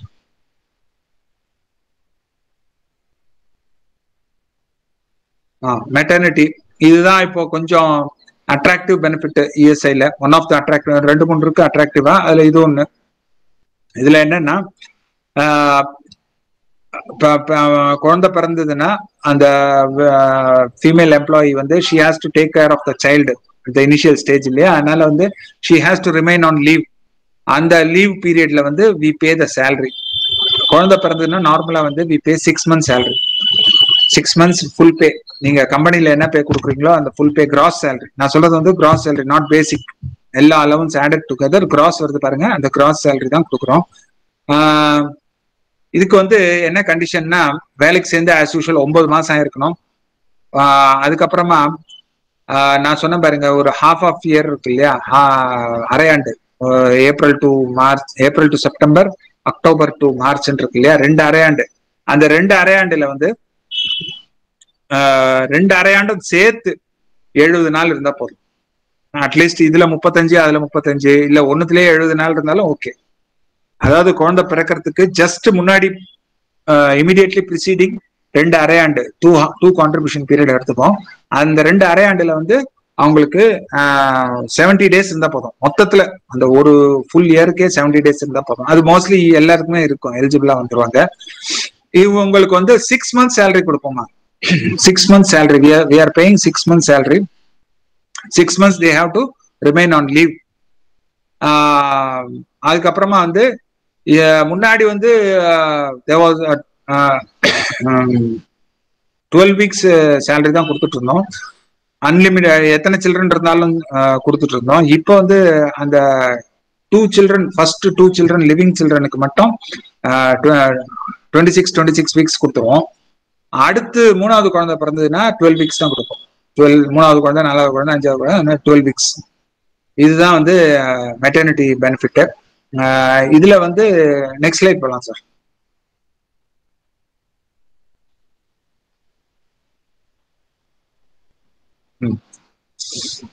இதுல என்னன்னா, ஒரு சிலர் வந்து லீவ்ல டாக்டர் கிட்ட போவாங்க, லேடி டாக்டர் கிட்ட. அவங்க என்ன பண்ணுவாங்க, இந்த தேதியில குழந்தை பிறக்கும்னு சொல்லி எக்ஸ்பெக்டட் டேட் ஒன்னு எழுதி கொடுப்பாங்க. இந்த தேதியில மோஸ்ட் லைக்லி குழந்தை பிறக்கும் அப்படின்ட்டு. அந்த தேதிக்கு 1 மாசம் முன்னாடியே லீவ்ல போறவங்களும் இருக்காங்க. ஒரு சிலர் இல்ல, நான் அந்த ஜஸ்ட் குழந்தை பிறக்கிறதுக்கு 1 வாரம் முன்னாடி லீவ்ல போறவங்களும் இருக்காங்க. 2 மாசம் முன்னாடி லீவ்ல போறவங்களாம் இருக்காங்க. பட் இங்க இஎஸ்ஐல என்ன பண்றாங்கன்னா, இன்கேஸ் அவங்க முன்னாடியே அட்வான்ஸா லீவ்ல போறாங்கன்னா ஒரு 2 months சேலரிய முன்னாடி வாங்கிக்கலாம். ஆனா குழந்தை பிறந்த பிறகு மீதி உள்ள 4 மாச சம்பளத்தை வாங்கிக்கலாம். இது ஒரு ஆப்ஷன். இல்லப்பா நான் மொத்தமாவே நான் குழந்தை பிறந்த பிறகு வாங்கிக்கலனாலும் அப்படியே வாங்கிக்கலாம், அதுவும் ஒரு ஆப்ஷன் இருக்கு. இன்கேஸ் அபார்ஷன் இது மாதிரி எதுவும் இஷ்யூஸ் இருந்ததுன்னா அவங்களுக்கு வெறும் 6 வீக்ஸ் சேலரி தான் உண்டு. 6 months இல்ல 6 வீக்ஸ் சேலரி தான் உண்டு. இது வந்து 26 வாரம் பிரெக்னன்சிக்கு அப்புறம் மிஸ்கேரேஜ் ஆச்சுன்னா ஃபுல் பெனிஃபிட் கிடைக்கும். முதல் 26 வாரத்துக்குள்ள மிஸ்கேரேஜ் ஆச்சுன்னா மட்டும்தான் 6 வாரம். அதுக்கப்புறமா ஆச்சுன்னா it is treated as equivalent to confinement. குழந்தை பிறக்கிறதுக்கு சமானமா தான் அதை கருதுறாங்க. அப்புறம் ஒரு சில லேடிஸ்க்கு வந்து இந்த குழந்தை பிறக்கிற நேரத்துல சில காம்ப்ளிகேஷன் வந்துடும். அந்த காம்ப்ளிகேஷன்னால கொஞ்சம் எக்ஸ்ட்ரா பெட் ரெஸ்ட் இருக்கிற மாதிரி ஒரு சிச்சுவேஷன் வரும். அது மாதிரி ஆளுங்களுக்கு இந்த 6 மாசம் சம்பளம் கொடுக்குறோம் இல்லையா, இது இல்லாம கூடுதலா ஒரு 1 மாசம் சம்பளம் கிடைக்கும். சோ இது வந்து இது இப்போ ஆஃப்லேட் சரகேட் மதர், கமிஷனிங் மதர் இப்படிலாம் வந்துருச்சு. புது டேர்ம்ஸ் கொஞ்சம் பேருக்கு தெரிஞ்சிருக்காம இருக்கலாம். சரகேட் மதர்னா வாடகை தாய். அவங்க கருவை வந்து வாடகை கொடுக்குறாங்க. இப்போ வந்து ஒரு சில லேடிஸ்க்கு வந்து அவங்களால கன்சீவ் பண்ண முடியாது குழந்தைங்க. அவங்களுக்கு ஏதோ ஒரு பாடி டிஃபெக்ட் இருக்கும், கருவுல ஏதாவது ஒரு டிஃபெக்ட் இருக்கும், அதனால ஃபுல்லா ஒரு குழந்தைய கன்சீவ் பண்ண முடியாம இருக்கும். அந்த மாதிரி ஆளுங்க என்ன பண்ணுவாங்க, டெஸ்ட் டியூப் பேபி மாதிரி அவங்களோட ஓன் எக்ல ஃபர்டிலைஸ் பண்ணிட்டு ஒரு நல்ல ஹெல்த்தியா இருக்க ஒரு உமன் வந்து who is willing consenting to carry her this woman's child வந்து அந்த ஃபர்டிலைஸ்டு ஓவம் வந்து அவங்க இதுல வைப்பாங்க. வச்சுட்டு ஒரு 9 months கழிச்சு அந்த அம்மாவுக்கு குழந்தை பிறக்கும். அந்த குழந்தையை உங்களுக்கு ஹேண்ட் ஓவர் பண்ணுவாங்க. இது இப்போ அந்த குழந்தைய வயிற்றுல சுமந்தாங்க பாருங்க, அந்த அம்மா பேர் வந்து சரகேட் மதர். இந்த அம்மா பேரு commissioning mother. She has commission that lady to carry her child. அதனால இந்த அம்மா பேரு கமிஷனிங் மதர். ஓகேங்களா? அந்த அம்மா வந்து குழந்தைய பெத்து கமிஷனிங் மதர் கையில கொடுத்துருவாங்க. கமிஷனிங் மதர் தான் வளர்க்க போற தாய். அவங்களுக்கு தான் குழந்தை. அந்த அம்மா பெத்தவங்க வந்து ஒன்லி ஃபார் வாடகை சரகேட் மதர். இப்போ சரகேட் மதர் வந்து இன்சூர்ட் பர்சனா இருந்தா she will get the full maternity benefit, no doubt of it. Commissioning mother வந்து இன்சூர்ட் உமனா இருந்ததுன்னா she will get 12 weeks pay. ஏன்னா ஈவன் கமிஷனிங் மதர் கூட குழந்தைய கையில வாங்கிட்டு she has to take care of the child இல்லையா, அதனால 3 months சேலரி கொடுக்கும். அதே மாதிரி தத்தெடுக்கிறாங்க இல்லையா தாய், தத்தெடுக்கும் தாய்மார்கள், அடாப்டிங் மதர்ஸ், அவங்களுக்கு 3 months சேலரி கொடுக்கும். அதனால இந்த கமிஷனிங் மதர்ஸ், இந்த அடாப்டிங் மதர்ஸ் எல்லாம் 2017 வந்தது இந்த கான்செப்ட். இது ஈவன் மெட்டர்னிட்டி பெனிஃபிட் ஆக்ட் இருக்கு பாருங்க, அதுலயே வந்திருக்கு. எங்கெல்லாம் இஎஸ்ஐ ஆக்ட் இருக்கோ அங்க வந்து மெட்டர்னிட்டி பெனிஃபிட் ஆக்ட் அப்ளை ஆகாது. அதே மாதிரி எங்கெல்லாம் வந்து இஎஸ்ஐ ஆக்ட் இருக்கோ WCA ஆக்ட் அப்ளை ஆகாது. இஎஸ்ஐ ஆக்ட் இல்லாத நிறுவனங்களுக்கு மட்டும்தான் மெட்டர்னிட்டி பெனிஃபிட் ஆக்ட் அப்ளை ஆகும். ஓகேங்களா? அதே மாதிரி சில நேரங்கள்ல வந்து அபவ் 21,000 வாங்கியிருப்பாங்க சேலரி, அவங்க வந்து இஎஸ்ஐல கவர் ஆகிருக்க மாட்டாங்க. அந்த மாதிரி ஆளுங்களுக்கு you can provide benefit under maternity benefit act. Okay, சரி. இப்போ நம்ம அந்த ப்ரொசீஜரை பத்தி பார்ப்போம், எப்படி இந்த மெட்டர்னிட்டி பெனிஃபிட்டை அவைல் பண்ணணும். ஒன்றும் இல்லை, ஃபர்ஸ்ட் என்ன பண்ணலாம், ரெண்டு வகை. ஒன்று வந்து இஎஸ்ஐ ஹாஸ்பிட்டல்ஸ் இருக்கு, KK நகர்ல, ஐநாவரத்துல எல்லாம். இஎஸ்ஐ ஹாஸ்பிட்டலை பொறுத்த வரைக்கும் maternity ward is much better. We can vouch for it. நல்லாவே இருக்கும் அங்க வந்து ட்ரீட்மெண்ட். ரொம்ப இன்ஃபேக்ட் சொல்லணும்னா ஒரு கார்பரேட் ஹாஸ்பிட்டலோட வார்டு மாதிரி இருக்கும் மெட்டர்னிட்டி வார்டு. எல்லாமே ஏசி தான், மோஸ்ட்லி மெட்டர்னிட்டி வார்டு எல்லாமே ஏசி தான். மெட்டர்னிட்டி வார்டு வந்து அங்கேயே போய் ட்ரீட்மெண்ட் எடுத்துக்கிட்டா அந்த மெட்டர்னிட்டி காஸ்ட்டும் உங்களுக்கு சேவ் ஆயிடும். ஃப்ரீ ட்ரீட்மெண்ட் கிடைச்சிரும். பிளஸ் ஃபுட்டு, நியூட்ரிஷன் எல்லாமே ஃப்ரீயா வந்துடும். அபார்ட் ஃப்ரம் தட், அந்த ஹாஸ்பிட்டல்ல இருந்து டிஸ்சார்ஜ் ஆகி வரும்போது ஒரு தருவாங்க, குழந்தையோட டிஸ்சார்ஜ் சம்மரி சர்டிபிகேட் கொடுப்பாங்க. அந்த சர்டிபிகேட்டே போதுமானது. அதை எடுத்துட்டு வந்து இஎஸ்ஐ பிரான்ச் மேனேஜர் கிட்ட கொடுத்துட்டீங்கன்னா அவங்க என்ன பண்ணுவாங்க, அக்கௌண்ட்டுக்கு மெட்டர்னிட்டி பெனிஃபிட் பேமெண்ட்டை போட ஆரம்பிச்சிருவாங்க. மாசம் போடுவாங்க 6 மாசத்துக்கு. அதுக்கப்புறமா இல்ல நான் இஎஸ்ஐ ஹாஸ்பிட்டல்ல ட்ரீட்மெண்ட் பார்க்கல, நான் வந்து எங்க வீட்டுக்கிட்டேயே ஒரு நர்சிங் ஹோம்லயே நான் ட்ரீட்மெண்ட் பார்த்துக்கிட்டேன் அப்படின்னா ஓகே, நோ ப்ராப்ளம். நீங்க என்ன பண்ணலாம், அந்த இஎஸ்ஐ, உங்களோட இஎஸ்ஐ டிஸ்பென்சரி இருக்கு இல்லையா, அந்த டிஸ்பென்சரிக்கு அந்த நர்சிங் ஹோம்ல அட்மிஷன் டிஸ்சார்ஜ் சம்மரி கொடுப்பாங்க. அந்த பேப்பர்ஸை எடுத்துக்கிட்டு அந்த குழந்தையோட அந்த அம்மா போயிட்டு போனாங்கன்னா அந்த அங்க இருக்க லேடி டாக்டர் பார்த்துட்டு அவங்க தே வில் இஷ்யூ இந்த சர்டிஃபிகேட் கொடுத்துருவாங்க. ஃபார்ம் 23 சொல்லுவாங்க. அந்த ஃபார்ம் இந்த ஸ்லைட்ல கூட இருக்கு பாருங்க. இந்த ஃபார்ம் 23 கொடுத்துருவாங்க. இந்த ஃபார்ம் 23 நம்ம கொண்டு வந்து பிரான்ச் ஆஃபீஸ்ல கொடுத்துட்டா பேமெண்ட் வில் கெட் ஸ்டார்டட். இவ்வளவுதான் பெனிஃபிட். இன்கேஸ் நீங்க பேங்க் அக்கௌண்ட் எதுவும் அப்டேட் பண்ணாம இருந்தா பேங்க் அக்கௌண்ட் அப்டேட் பண்ணிருங்க. பிளஸ் இந்த இது பேர் என்ன, what to say, bank details ஒன்று, பர்த் சர்டிஃபிகேட், குழந்தையோட பர்த் சர்டிஃபிகேட் ஒரு காப்பியும் கொடுத்துருக்கு. Okay, now we are going to the next benefit, that is employment injury. இன்ஜுரின்னு சொல்லாம எம்ப்ளாய்மெண்ட் இன்ஜுரின்னு சொல்றாங்க. எம்ப்ளாய்மெண்ட் இன்ஜுரினா வேலை நேரத்தில் வேலையால் ஏற்படக்கூடிய காயங்கள். அதனால எம்ப்ளாய்மெண்ட் இன்ஜுரின்றது வந்து ரெண்டு இஎஸ்ஐல வந்து ஒரு ஃபேக்டரியில ஒரு ஆக்சிடென்ட் நடந்ததுன்னா ஃபர்ஸ்ட் எடுத்த உடனே ஒரு ஆக்சிடென்ட் ரிப்போர்ட் நம்ம சப்மிட் பண்ணணும். ஆன்லைன்லயே பண்ணிடலாம். இப்போ முன்ன மாதிரிலாம் கிடையாது. ஆன்லைன்ல பண்ணிட்டா அந்த இஎஸ்ஐ பிரான்ச் மேனேஜருக்கே போயிடும். அவரே அதுக்கப்புறம் இன்வெஸ்டிகேஷன் ப்ராசஸ் ஸ்டார்ட் பண்ணிடுவாரு. பேசிக்கா இஎஸ்ஐ சட்டத்துல ஒரு கேஸை வந்து எம்ப்ளாய்மெண்ட் இன்ஜுரின்னு ஏத்துக்கிட்டா மட்டும்தான் அவருக்கு பெனிஃபிட் கொடுக்க முடியும். சிம்பிள். ஒரு கேஸை வந்து எம்ப்ளாய்மெண்ட் இன்ஜுரியா கன்ஃபார்ம் பண்ண பிறகுதான் அவருக்கு பெனிஃபிட்டுக்கு போக முடியும். அதனால முதல்ல அது எம்ப்ளாய்மெண்ட் இன்ஜுரியா இல்லையான்றத நம்ம உறுதிப்படுத்திக்கணும். அதுக்கப்புறம் தான் we can go for the next level. Employment இன்ஜுரியா இல்லையான்னு உறுதிப்படுத்துறதுக்கு நமக்கு ரெண்டு கண்டிஷன் தான் சார். ஃபர்ஸ்ட் கண்டிஷன் என்னன்னா, வேலை நேரத்தில் அந்த ஆக்சிடென்ட் நடந்திருக்க வேண்டும். ஒரு ஆளுக்கு வந்து 9 to 6 o'clock ஷிஃப்ட்னு வைங்க, 9 மணில இருந்து 6 மணி வரைக்கும் ஷிஃப்ட்னா அவருக்கு ஆக்சிடென்ட் ஒரு 10 மணிக்கு ஆச்சுன்னா அப்போ ஆட்டோமேட்டிக்கா பிட்வீன் 9 to 6 ஷிஃப்ட் ஹவர்ஸ்ல தான் நடந்திருக்கு. அதனால அந்த first condition satisfied. First condition பாருங்க, அது சாட்டிஸ்ஃபை ஆயிடுச்சு. செகண்ட் கண்டிஷன் பாருங்க, வேலை நிமித்தமாக நடந்திருக்க வேண்டும். அதாவது அந்த ஆக்சிடென்ட் நடந்ததே வந்து வேலை காரணத்தினால நடந்திருக்கு. அவ்வளவுதான்.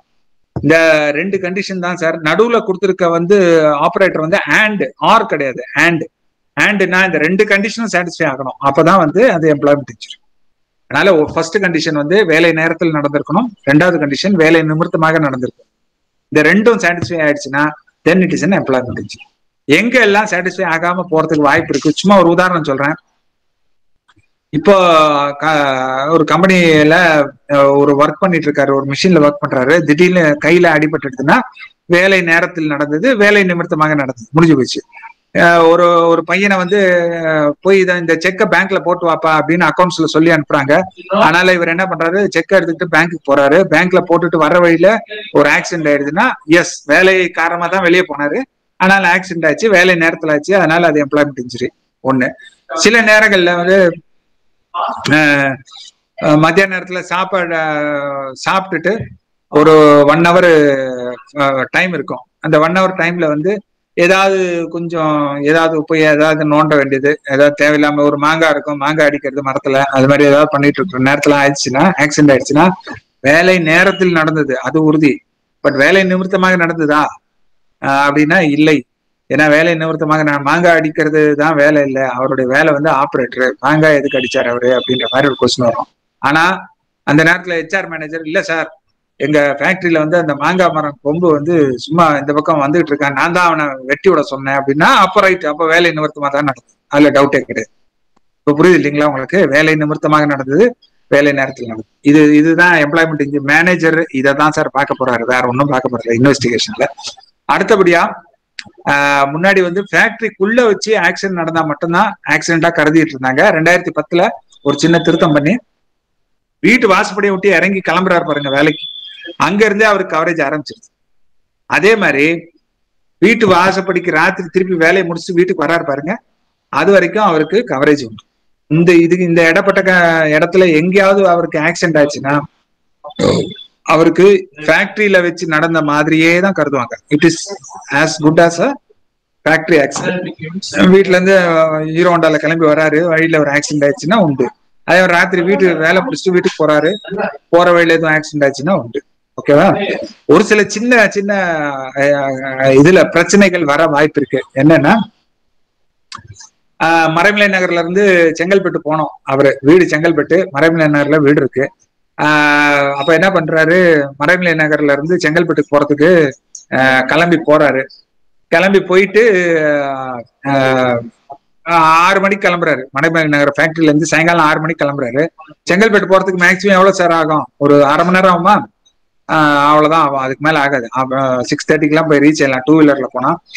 ஆனா அவர் 9:30 மணிக்கு போய் சேர்றாரு செங்கல்பட்டுக்கு. 9:30 மணிக்கு ஒரு ஆக்சிடென்ட் ஆயிடுச்சுன்னா அப்போ ஏன் இவ்வளவு நேரம் ஆச்சு அப்படின்னு பார்த்தா, அவர் இடையில அவர் ஃப்ரெண்ட்ஸ் வீட்டுக்கு போயிட்டு அங்க கொஞ்ச நேரம் பேசிட்டு இங்க இன்னொரு இடத்துக்கு போனாரு, மார்க்கெட்டுக்கு போனாரு, ஏதோ கொஞ்சம் பர்ச்சேஸ் பண்ணாரு, அப்புறம் டாஸ்மாக்கு போனாரு, அதுக்கப்புறமா வீட்டுக்கு போனாரு. அப்படின்னா அப்போ அடிபட்டுரும். வீட்டு வேலை முடிச்சுட்டு நேரா வீட்டுக்கு போற மாதிரி தான் இருக்கும். அது மாதிரி இருந்ததுன்னா தான் மேபி வழியில ஏதாவது மார்க்கெட்ல வாங்கிட்டு போறதுன்னா that is also acceptable. But other than that வேற ஏதாவது அடிஷனல் ஒர்க் வேற ரூட் மாத்தினாருன்னா அப்போ கிடைக்க வாய்ப்பு இருக்காது. இதெல்லாம் கொஞ்சம் உங்களுக்கு நீங்க ஆஸ் ஹெச்ஆர் மேனேஜர் நீங்க தெரிஞ்சு வச்சுக்கோங்க. சோ தட் ஒரு கேஸ் வரும்போது நீங்களே ஒரு அனாலிசிஸ் பண்ணிடலாம், இது கிடைக்குமா கிடைக்காதான். Next slide.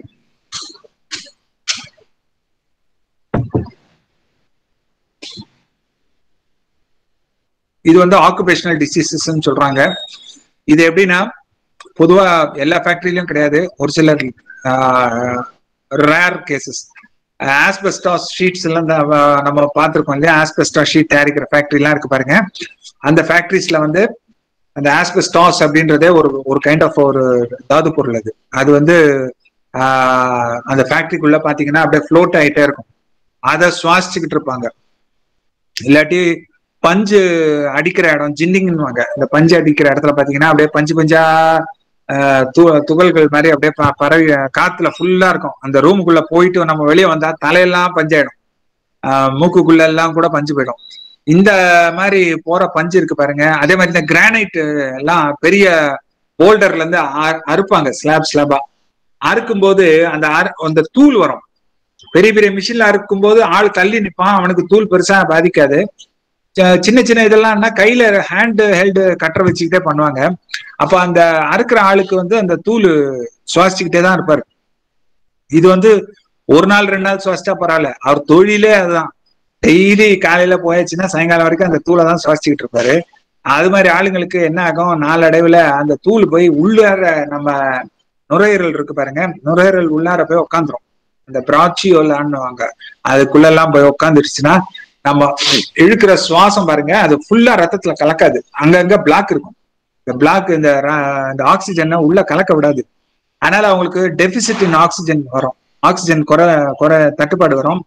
ஆக்சிஜன் தட்டுப்பாடு ஒரு படிக்கட்டு ஏறுறாங்க, இல்லாட்டி ஏதாவது ஒரு சின்ன வேலை செஞ்சா கூட அதுக்குள்ள ரொம்ப டயர்ட் ஆயிடுவாங்க, அப்பான்னு மூச்சுவாங்க. அது பர்மனன்ட் டேமேஜ், இது ஒண்ணுமே பண்ண முடியாது. அவங்களுக்கு டேமேஜ் பர்மனன்ட், லைஃப் லாங் இருக்கும். அது மட்டும் இல்ல, அது மாதிரி ஆளுங்கள்லாம் பாத்தீங்கன்னா ஒரு 70 வயசு வாழ வேண்டியவன் ஒரு 40-45 வயசு வரைக்கும் தான் இருக்கும், அதுக்கு மேல இருக்க மாட்டோம். இது என்ன சொல்றது, இது ஒரு ஆக்சிடென்டாவும் கருத முடியாது. ஏன்னா ஆக்சிடென்ட் திடீர்னு ஒரு நாள் ஏற்படல, ஸ்லோ பாய்சன் மாதிரி. இது அப்படியே ரொம்ப நாள் அதிலே ஊறி ஆனதுனால. ஆனா அவன் ஒரு யூஸ்லெஸ் ஆயிடுவான் ஒரு 45 வயசுக்கு அப்புறம். எதுக்குமே அவனால ஒரு வேலையும் பார்க்க முடியாது, அவனாலேயே காப்பாத்திக்க முடியாது, அவன் குடும்பத்தையும் காப்பாற்ற முடியாது. அது மாதிரி ஒரு சிச்சுவேஷன் ஆயிடும். அதைத்தான் என்ன சொல்றாங்கன்னா ஆக்குபேஷனல் டிசீஸ்ன்றாங்க, வேலையினால் ஏற்படக்கூடிய வியாதிகள். அந்த வேலைக்கு மட்டும் அவன் போகாம இருந்திருந்தான்னா அவனுக்கு அந்த வியாதியே வந்திருக்கு. இந்த வேலைக்கு போன ஒரு காரணத்தினால அவனுக்கு அந்த வியாதி வந்துருச்சு. அந்த வியாதியும் நிரந்தரமான வியாதி, அவனை உருக்குளிச்சிடுது. ஒரு மோஸ்ட் ஆஃப் த கேசஸ் பாத்தீங்கன்னா 50 இயர்ஸ் தான் மேக்சிமம் தாங்குவாங்க, அதுக்கு மேல இருக்கவே மாட்டாங்க. Mostly they will tie.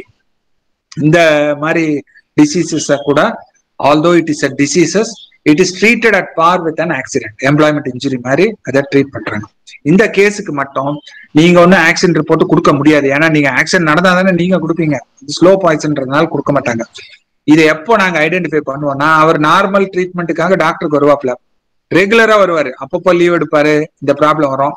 அப்போ டாக்டர் கொஞ்சம் டவுட் பட்டு இதுக்கு இந்த ஆக்குபேஷனல் டிசீஸா இருக்குமான்னு சொல்லி அதுக்குன்னு ஒரு சில டெஸ்ட் இருக்கு, அந்த டெஸ்ட்டுக்கு ரெஃபர் பண்ணி அது கன்ஃபார்ம் ஆச்சுன்னா நாங்களே உங்களுக்கு ஒரு லெட்டர் போட்டு கேட்போம், சார் இந்த உங்ககிட்ட இருந்த கேஸ் ஆக்குபேஷனல் டிசீஸா மாறிடுச்சு, அதனால நீங்க ஒரு ஆக்சிடென்ட் ரிப்போர்ட் சப்மிட் பண்ணுங்க அப்படின்னு சொல்லி கேட்போம். அது மாதிரி லெட்டர் போட்டு கேட்டா நீங்க ஒன்று சப்மிட் பண்ணுங்க, பண்ணா அவருக்கு நிறைய பெனிஃபிட் கிடைக்கும். ஆக்சிடென்ட் ரிப்போர்ட் கொடுக்கறதுனால எம்ப்ளாயிஸ்க்கு நல்ல பெனிஃபிட். ரெண்டாவது, உங்க லயபிலிட்டியை இஎஸ்ஐ பக்கம் மாத்தி விட்டுறீங்க. நிறைய பேர் நிறைய ஹெச்ஆர் மேனேஜர்ஸ் வந்து கொஞ்சம் பயப்படுறாங்க. ஆக்சிடென்ட் ரிப்போர்ட் கொடுத்தா வேற வில்லங்கம் வந்துருமா, அது வந்துருமா, இது வந்துருமா. இஎஸ்ஐயை பொறுத்த வரைக்கும் எந்த வில்லங்கமும் வராது.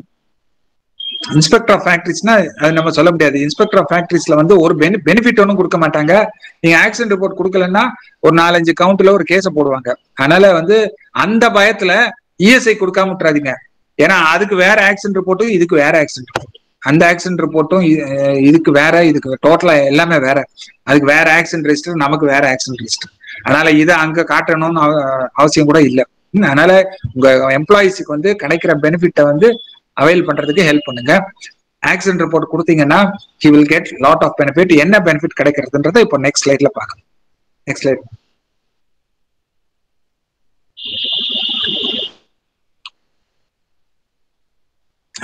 இதுல 2 வகையான பெனிஃபிட் கிடைக்குங்க. ஃபர்ஸ்ட் பெனிஃபிட் வந்து டெம்பரரி டிசேபிள்மெண்ட் பெனிஃபிட். பேரை பார்க்கும்போது தெரியும், தற்காலிக ஊனத்திற்கான பலன். அடுத்தது பெர்மனன்ட் டிசேபிள், நிரந்தர ஊனத்துக்கான பலன். தற்காலிக ஊனத்துக்கான பலன்னா என்னன்னா, ஒரு சின்ன எக்ஸாம்பிள், ஒரு ஏதோ ஒரு மேல ஏறி ஏதோ எடுக்கிறோம், ஸ்லிப் ஆகி விழுந்துடுறோம், கீழே விழுந்து கை வந்து ஃப்ராக்சர் ஆயிடுது. கை ஃப்ராக்சர் ஆச்சுன்னா கைக்கு மாவு கட்டு போடுறாங்க. மாவு கட்டு போட்டு ஒரு மாசம் இருக்க சொல்றாங்க. ஒரு மாசம் கழிச்ச பிறகு மாவு கட்டை அவுத்துறாங்க. பழையபடி ஒர்க்கு நார்மலா போய் வேற ஒர்க் வளர்த்துக்கிட்டு இருக்கோம். இப்போ நமக்கு அந்த ஒரு மாசம் மட்டும் தற்காலிகமா ஊனமா இருந்தது நம்ம கை, அதுக்கப்புறம் நமக்கு நார்மல் ஆயிட்டோம். இதுதான் தற்காலிக ஊனம். நிரந்தர ஊனம்னா ஒர்க் பண்ணிட்டு இருக்காப்புல, கை மிஷின்லயோ இல்லையோ ஒர்க் பண்றாரு, கையே ஆம்புடேட் ஆயிடுது, கை அப்படியே கட்டை போயிடுது. ஆம்புடேட் ஆயிட்டு அந்த கையை வந்து திருப்பி ரீப்ளேஸ் பண்ண முடியல, அதாவது கை வைக்கவே முடியல, அப்படியே ஸ்டம்ப் மாதிரி இருக்கு. இந்த இடம் கை போனதுனால அந்த இடம் ஸ்டம்ப் மாதிரி இருக்கும். அது மாதிரி கேஸ்ல it is a permanent loss. நம்மளால அந்த கையை திருப்பி அவருக்கு கொண்டு வர முடியாது. அதே மாதிரி ஒரு விரலோட நுனி நகம் போயிடுச்சு, எது போனாலுமே எது பர்மனண்டா போச்சோ அது போனதுதான். வெல்டிங் வைக்கும்போது கண்ணில் வந்து ஒரு இது ஸ்பார்க் ஒன்று பட்டுடுச்சு, ஒரு பர்ர் ஏதோ ஒன்று பட்டுடுச்சு, அவ்வளவுதான், கண்ணு போயிடுச்சுன்னா அவ்வளவுதான், அது பர்மனன்ட் லாஸ் தான். சில நேரத்துல ஹை சவுண்ட் இடத்துல வந்து காது செவிடாயிடும், ஒரு அது மாதிரி இதுவும் பர்மனன்ட் லாஸ் தான். அது மாதிரி 2 குரூப்பா பிரிச்சுக்கிறாங்க சார். இந்த முதல் குரூப்புக்கு என்ன பண்றாங்கன்னா, அந்த ஊனம் எத்தனை நாளைக்கு இருக்கோ அத்தனை நாளைக்கு வந்து சம்பளத்துல 90% கொடுத்துறாங்க இஎஸ்ஐல. இப்போ ஒரு ஆளுக்கு வந்து கை பிராக்சர் ஆயிடுச்சு, ஒரு 2 மாசம் லீவ்ல இருக்க வேண்டிய ஒரு கட்டாயம் வந்துருச்சுன்னா 2 மாசத்துக்கு உண்டான சம்பளத்துல 90% கொடுத்துருவாங்க. ஒரு ஆளுக்கு கைய போயிடுச்சு, ஆம்புடேட் ஆகி போயிடுச்சு அப்படின்னா அவருக்கு வந்து வாழ்க்கை முழுசா அந்த ஊனம் இருக்கும் இல்லையா, அதனால அந்த வாழ்க்கை முழுசா அவருக்கு பென்ஷன் கொடுத்துக்கிட்டே இருப்பாங்க. பென்ஷன் மாதிரி கொடுத்துருவாங்க. அவரு ஒரு கைக்குன்னா எவ்வளவு பென்ஷனு, ஒரு விரலுக்கு எவ்வளவு பென்ஷனு அப்படின்னு ஒரு அட்டவணை மாதிரி இருக்கு. ஷெட்யூல் 2 இருக்கு இஎஸ்ஐ ஆக்ட்ல. இஎஸ்ஐ ஆக்ட் புக் எதுவும் வச்சிருந்தீங்கன்னா கபோர்ட்ல எடுத்து பாருங்க. ஆக்ட் 100 செக்ஷன் இருக்கும். 100 செக்ஷன் முடிஞ்ச உடனே ஷெட்யூல் 2 ஒன்று வரும். அந்த ஷெட்யூல் 2ல பாத்தீங்கன்னா ஒவ்வொரு ஐட்டத்துக்கும் எவ்வளோ பர்சன்டேஜ்னு சொல்லி போட்டிருப்போம். இஎஸ்ஐ ஆக்ட் புக் இல்லைன்னா டபிள்யூசி புக்ல கூட இருக்கும். சேம் ஷெட்யூல தான் நாங்களும் ஃபாலோ பண்றோம். டபிள்யூசில என்ன ஷெட்யூலோ அதே தான் ஃபாலோ. அதனால அதை பார்த்துக்கிட்டு அந்த பெனிஃபிட்டை நாங்க கொடுப்போம். நான் இப்ப சொன்ன பாருங்க, ஆக்குபேஷனல் டிசீஸ்ன்னு சொன்னேன் இல்லையா, அது மாதிரி ஆளுங்களுக்கு அவங்க கடைசியா வாங்கின சம்பளத்துல 90% சம்பளம் வரைக்கும் கிடைக்கும். மாசம் அவங்க சாவர வரைக்கும் கிடைக்கும். டெம்பரரி டிசேபிள்மெண்ட்ல நார்மலா வந்து ஆக்சிடென்ட் ஆச்சுன்னா ஆக்சிடென்ட் ரிப்போர்ட் கொடுப்போம். டாக்டர் சர்டிபிகேட் வச்சிருந்தீங்கன்னா டாக்டர் சர்டிபிகேட் வச்சு வாங்கிக்கலாம். டாக்டர் சர்டிபிகேட் இல்லைன்னா பிரைவேட் ஹாஸ்பிட்டல் சர்டிபிகேட் இருந்தாலும் அதை வச்சு வாங்கிக்கலாம். அதை மேனேஜர்கிட்ட கொடுத்து எங்க டாக்டர் கிட்ட அப்ரூவ் பண்ணி வாங்கிக்கலாம்.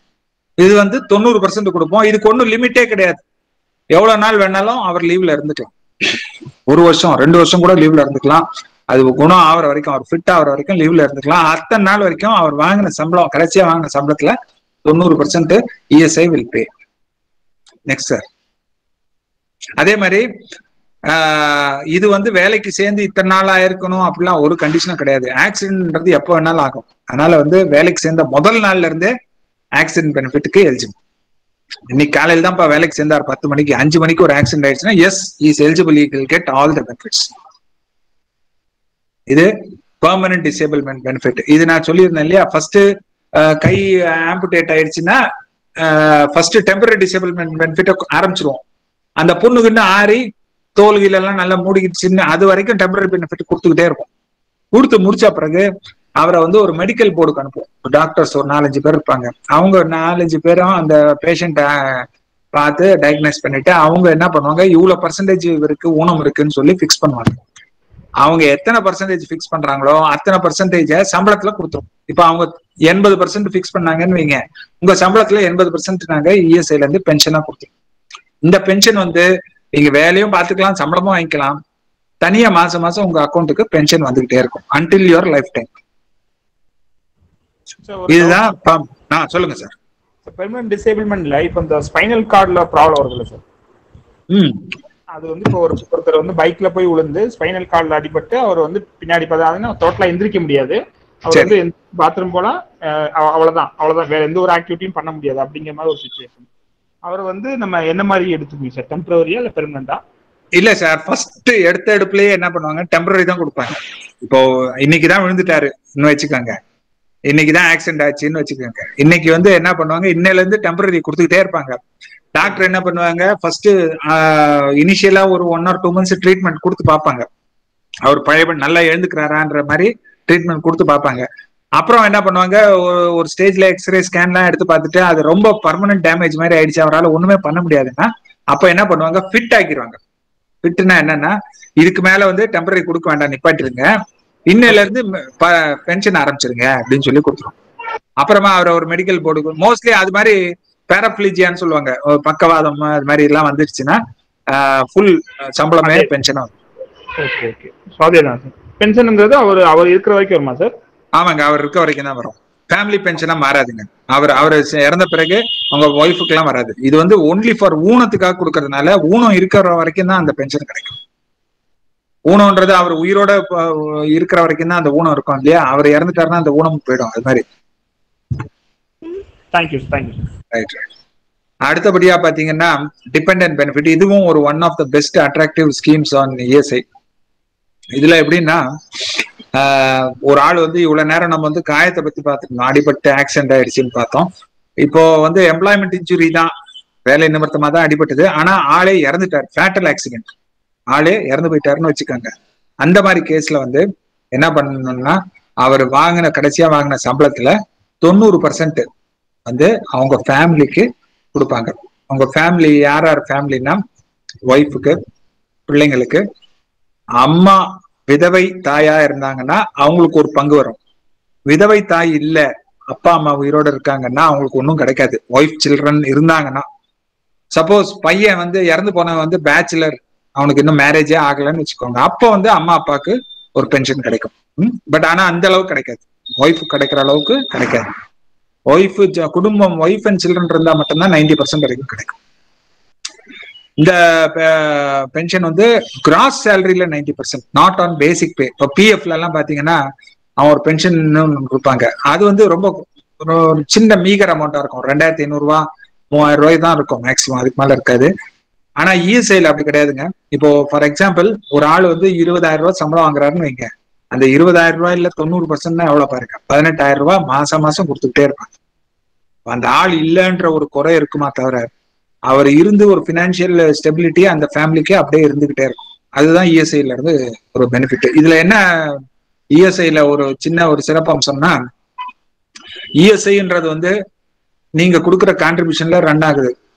இந்த திடீர்னு கவர்மெண்ட் வந்து ஏதோ ஒரு ஸ்கீமை கொண்டு வரோம், பிரைவேடைஸ் பண்ணிடுறான், ஏதோ ஒண்ணு பண்றான்னு வைங்க, இஎஸ்ஐயே நாளைக்கு இல்லாம போயிடுது, இல்ல இஎஸ்ஐ உருக்குழிஞ்சு போயிடுது, பிஎஸ்என்எல் மாதிரி அப்படின்னு வைங்க. அப்போ வந்து இஎஸ்ஐயால மாசம் மாசம் கொடுக்க முடியுமா, கமிட்மெண்ட் கொடுக்க முடியாது, இல்ல சிக்கலாயிடும் இல்லையா. அதனால இந்த பென்ஷன் கேசஸ் மட்டும் என்ன பண்றாங்கன்னா, இஎஸ்ஐல இப்போ ஒரு ஆளுக்கு வந்து லெட்டஸே ஒரு 15,000 rupees பென்ஷன் கொடுக்கணும் ஒரு ஆளுக்குன்னு வச்சுக்கோங்க, 15,000 ரூபாய் பென்ஷன் கொடுக்கணும்னா எவ்வளவு ரூபாய் எஃப்டில போட்டா மாசம் 15,000 வரும் அப்படின்னு ஃபர்ஸ்ட் கால்குலேட் பண்ணுவாங்க. மாசம் 15,000 வரணும்னா 15,000 × 12 எவ்வளவு சார் ஆகுது, 15,000 1,80,000 ரூபாய் வருது. 1,80,000 ரூபாய் 6% இன்ட்ரெஸ்ட் போடுங்க, எவ்வளவு வரும், 30 லட்சம் ரூபாய் போடணும். 30 லட்சம் போட்டோம்னா எவ்வளவு வரும், 6%, 1,80,000 ரூபாய் வரும். இந்த 30 லட்சம் ரூபாய் என்ன பண்ணுவாங்க, பேங்க்ல எஸ்பிஐல எஃப்டியா போட்டு வச்சிரும். அந்த ஃபண்டை வந்து எந்த பர்பஸ்லயுமே கொண்டு வர முடியாது, அது லாக்டு அந்த ஃபண்டு. அதுல இருந்து அக்ரூ ஆகிற இன்ட்ரெஸ்ட் தான் இவங்களுக்கு பென்ஷனா கொடுப்பாங்க. அதனால நாளைக்கு இஎஸ்ஐயே திவால் ஆயிடுச்சுன்னா கூட அவங்களுக்கு வர பென்ஷன் வந்து ஸ்டாப்பே ஆகாது, அந்த பாட்டில் வந்துகிட்டே இருக்கும். அதே மாதிரி திடீர்னு வந்து ஒரு 2-3 வருஷத்துக்கு ஒரு தடவை பென்ஷனை கூட்டுவாங்க. ஏன்னா விலைவாசி ஏறுது பாருங்க. அதே அந்த காலத்துல கொடுத்த பென்ஷனே இன்னை வரைக்கும் கொடுத்துட்டு இருக்க முடியாது இல்லையா? விலைவாசி ஏற ஏற என்ன பண்ணுவாங்க, இந்த cost of escalation of cost வந்து இது கவர் பண்றதுக்காக பென்ஷனை வந்து இன்க்ரீஸ் பண்ணுவாங்க. 20%, 30% அப்பப்போ ஒன்ஸ் இன் 3 years பண்ணுவாங்க. அப்ப என்ன பண்ணுவாங்கன்னா பேங்க்ல இருக்க எஃப்டியை இன்க்ரீஸ் பண்ணுவாங்க. இப்போ இன்கேஸ் 30 லட்சம் போட்டிருக்காங்கன்னா அப்ப 40 லட்சம் கொடுத்தாதான் அந்த என்ஹான்ஸ்டு பென்ஷன் வரணும்னு 40 லட்சம் போடுவாங்க. ஸோ இது மாதிரி இஎஸ்ஐ கார்பரேஷன் வந்து அரௌண்ட் ஒரு 20,000 crores டெபாசிட் பண்ணி வச்சிருக்கு. அதுல இருந்தே அக்ரூ ஆகிற மணியே வந்து அவங்களுக்கு மந்த்லி பென்ஷனா வந்துட்டு இருக்கு ஃபேமிலிஸ்க்கு. ஸோ இது வந்து ஒரு நல்ல ஸ்கீம், இஎஸ்ஐல ஒரு அட்ராக்டிவ் ஸ்கீம். நிறைய கேஸ்ல பாத்தீங்கன்னா அந்த ஃபேமிலி மெம்பர்ஸே சொல்லியிருக்காங்க, அந்த எம்ப்ளாயி இருக்கும்போது கூட அவ்வளவு பணம் குடும்பத்துக்கு கொடுக்க மாட்டான். இப்போ இஎஸ்ஐ ஆள் போன அப்புறம் தான் நிறைய பணம் வருதா, they are able to run the show very nicely அப்படின்ற மாதிரி சொல்லுவாங்க. ஸோ இந்த இதுல வந்து என்ன ஆஸ்பெக்ட்னு பாத்துக்கிட்டீங்கன்னா, ஒய்ஃப் விடோ வந்து she will get a higher share, children and widowed mother will get a lower share. அது மாதிரி பிரிச்சிரும். அப்போ வந்து ஒரு குழந்தை ஒரு ஒய்ஃப் இருந்தாங்கன்னா ஒய்ஃபுக்கு 60%, குழந்தைக்கு 40% கொடுத்துருவோம். 2 குழந்தை ஒரு ஒய்ஃப் இருக்காங்க அப்படின்னா என்ன பண்ணுவோம்னா ஒய்ஃபுக்கு வந்து ஒரு என்ன பண்ணுவோம் 3 parts ஒய்ஃபுக்கும் 2 parts ஃபர்ஸ்ட் சைல்டுக்கும் 2 parts செகண்ட் சைல்டுக்கு, மொத்தம் 7 parts பிரிச்சு அப்படி கொடுத்துருவோம். விடோட் மதர் இருந்தாங்கன்னா ஒரு விடோட் மதர் 2 குழந்தைங்க ஒரு ஒய்ஃப் இருக்காங்கன்னா அப்ப மொத்தம் எவ்வளவு உறுப்பினர்கள் ஆச்சு, 4 பேர் ஆச்சு இல்லையா? 5 பங்கா போட்டுருவோம். சரி 5ன்ற பாருங்க, 4 2 8, 8 + 1 9 பங்கா போட்டுருவோம். 9 பங்கா போட்டுட்டு எல்லாருக்கும் 2 பங்கு, விடோட் மதருக்கு 2, சில்ட்ரனுக்கு 2, ஒய்ஃபுக்கு மட்டும் 3 பங்கு. எப்பவுமே ஒய்ஃபுக்கு ஒரு படி அதிகமா கிடைக்கும். இதுதான் வந்து இபிஎம். குழந்தைங்களுக்கு வந்து அந்த பெண் குழந்தையா இருந்தா கல்யாணம் ஆகுற வரைக்கும் she can avail this pension. கல்யாணம் ஆன உடனே ஆட்டோமேட்டிக்கா இந்த பென்ஷன் கட் ஆயிடும். ஆண் குழந்தையா இருந்தா 25 வயசு வரைக்கும் he can avail the pension. 25 வயசுக்கு அப்புறமா pension will get cut. அதுக்கப்புறமா wife will get 60% of the total pension. 60% வரைக்கும் she can accumulate. அதுக்கப்புறம் 60% மேல accumulate ஆகுது. இதுதான் இஎஸ்ஐயோட concept. Okay sir, next slide sir. ஒரு கொரி சார். சொல்லுங்க சார். சப்போஸ் ஒரு ஒர்க்கர் சார், ஒரு ஃபேக்டரியில வந்து ஒர்க்கர் வந்து அவர் இறந்து போயிட்டாரு. அவருக்கு வந்து அவங்க அப்பா அம்மா இருக்காங்க, பிளஸ் அவங்க குழந்தைங்க 2 பேர் இருக்காங்க. சரி, இந்த கேஸ்ல எப்படி அவங்களுக்கு கிடைக்கும்? அப்பா அம்மா இருந்தாங்கனாலே கிடைக்காது சார். அதாவது கிளாஸ் 1 ரெப்ரசன்டேட்டிவ் சொல்றாங்க சார். கிளாஸ் 1 ஹேர்ஸ்னுவாங்க. கிளாஸ் 1 ஹேர்ஸ்னா ஒய்ஃப் பிள்ளைங்க தான் கிளாஸ் 1 ஹேர்ஸ் சார். கிளாஸ் 2 ஹேர்ஸ்ல தான் அப்பா அம்மா வராங்க. ஆனா அப்பா இருக்காருன்னா அப்பாவோட கடமை அம்மாவை பாத்துக்கணும்ன்றதுக்காக. அதனால அப்பா அம்மா உயிரோடு இருந்தாங்கன்னா அப்பா அம்மாவுக்கு ஒண்ணுமே கிடைக்காது சார். ஒய்ஃப் பிள்ளைங்களுக்கு மட்டும் தான் பென்ஷன் கிடைக்கும். இன்கேஸ் அப்பா அம்மால அப்பா இல்ல, அம்மா மட்டும்தான் உயிரோடு இருக்காங்க, விடோட் மதரா இருக்காங்கன்னா அப்போ அவங்கள வந்து சேர்த்துப்பாங்க பென்ஷனுக்கு. அப்பா மட்டும் இருந்தாருன்னா சார் கிடைக்காது. அதே மாதிரி இன்னொரு ஆஸ்பெக்ட் கூட, லேடி வந்து எம்ப்ளாயியா இருக்காங்க,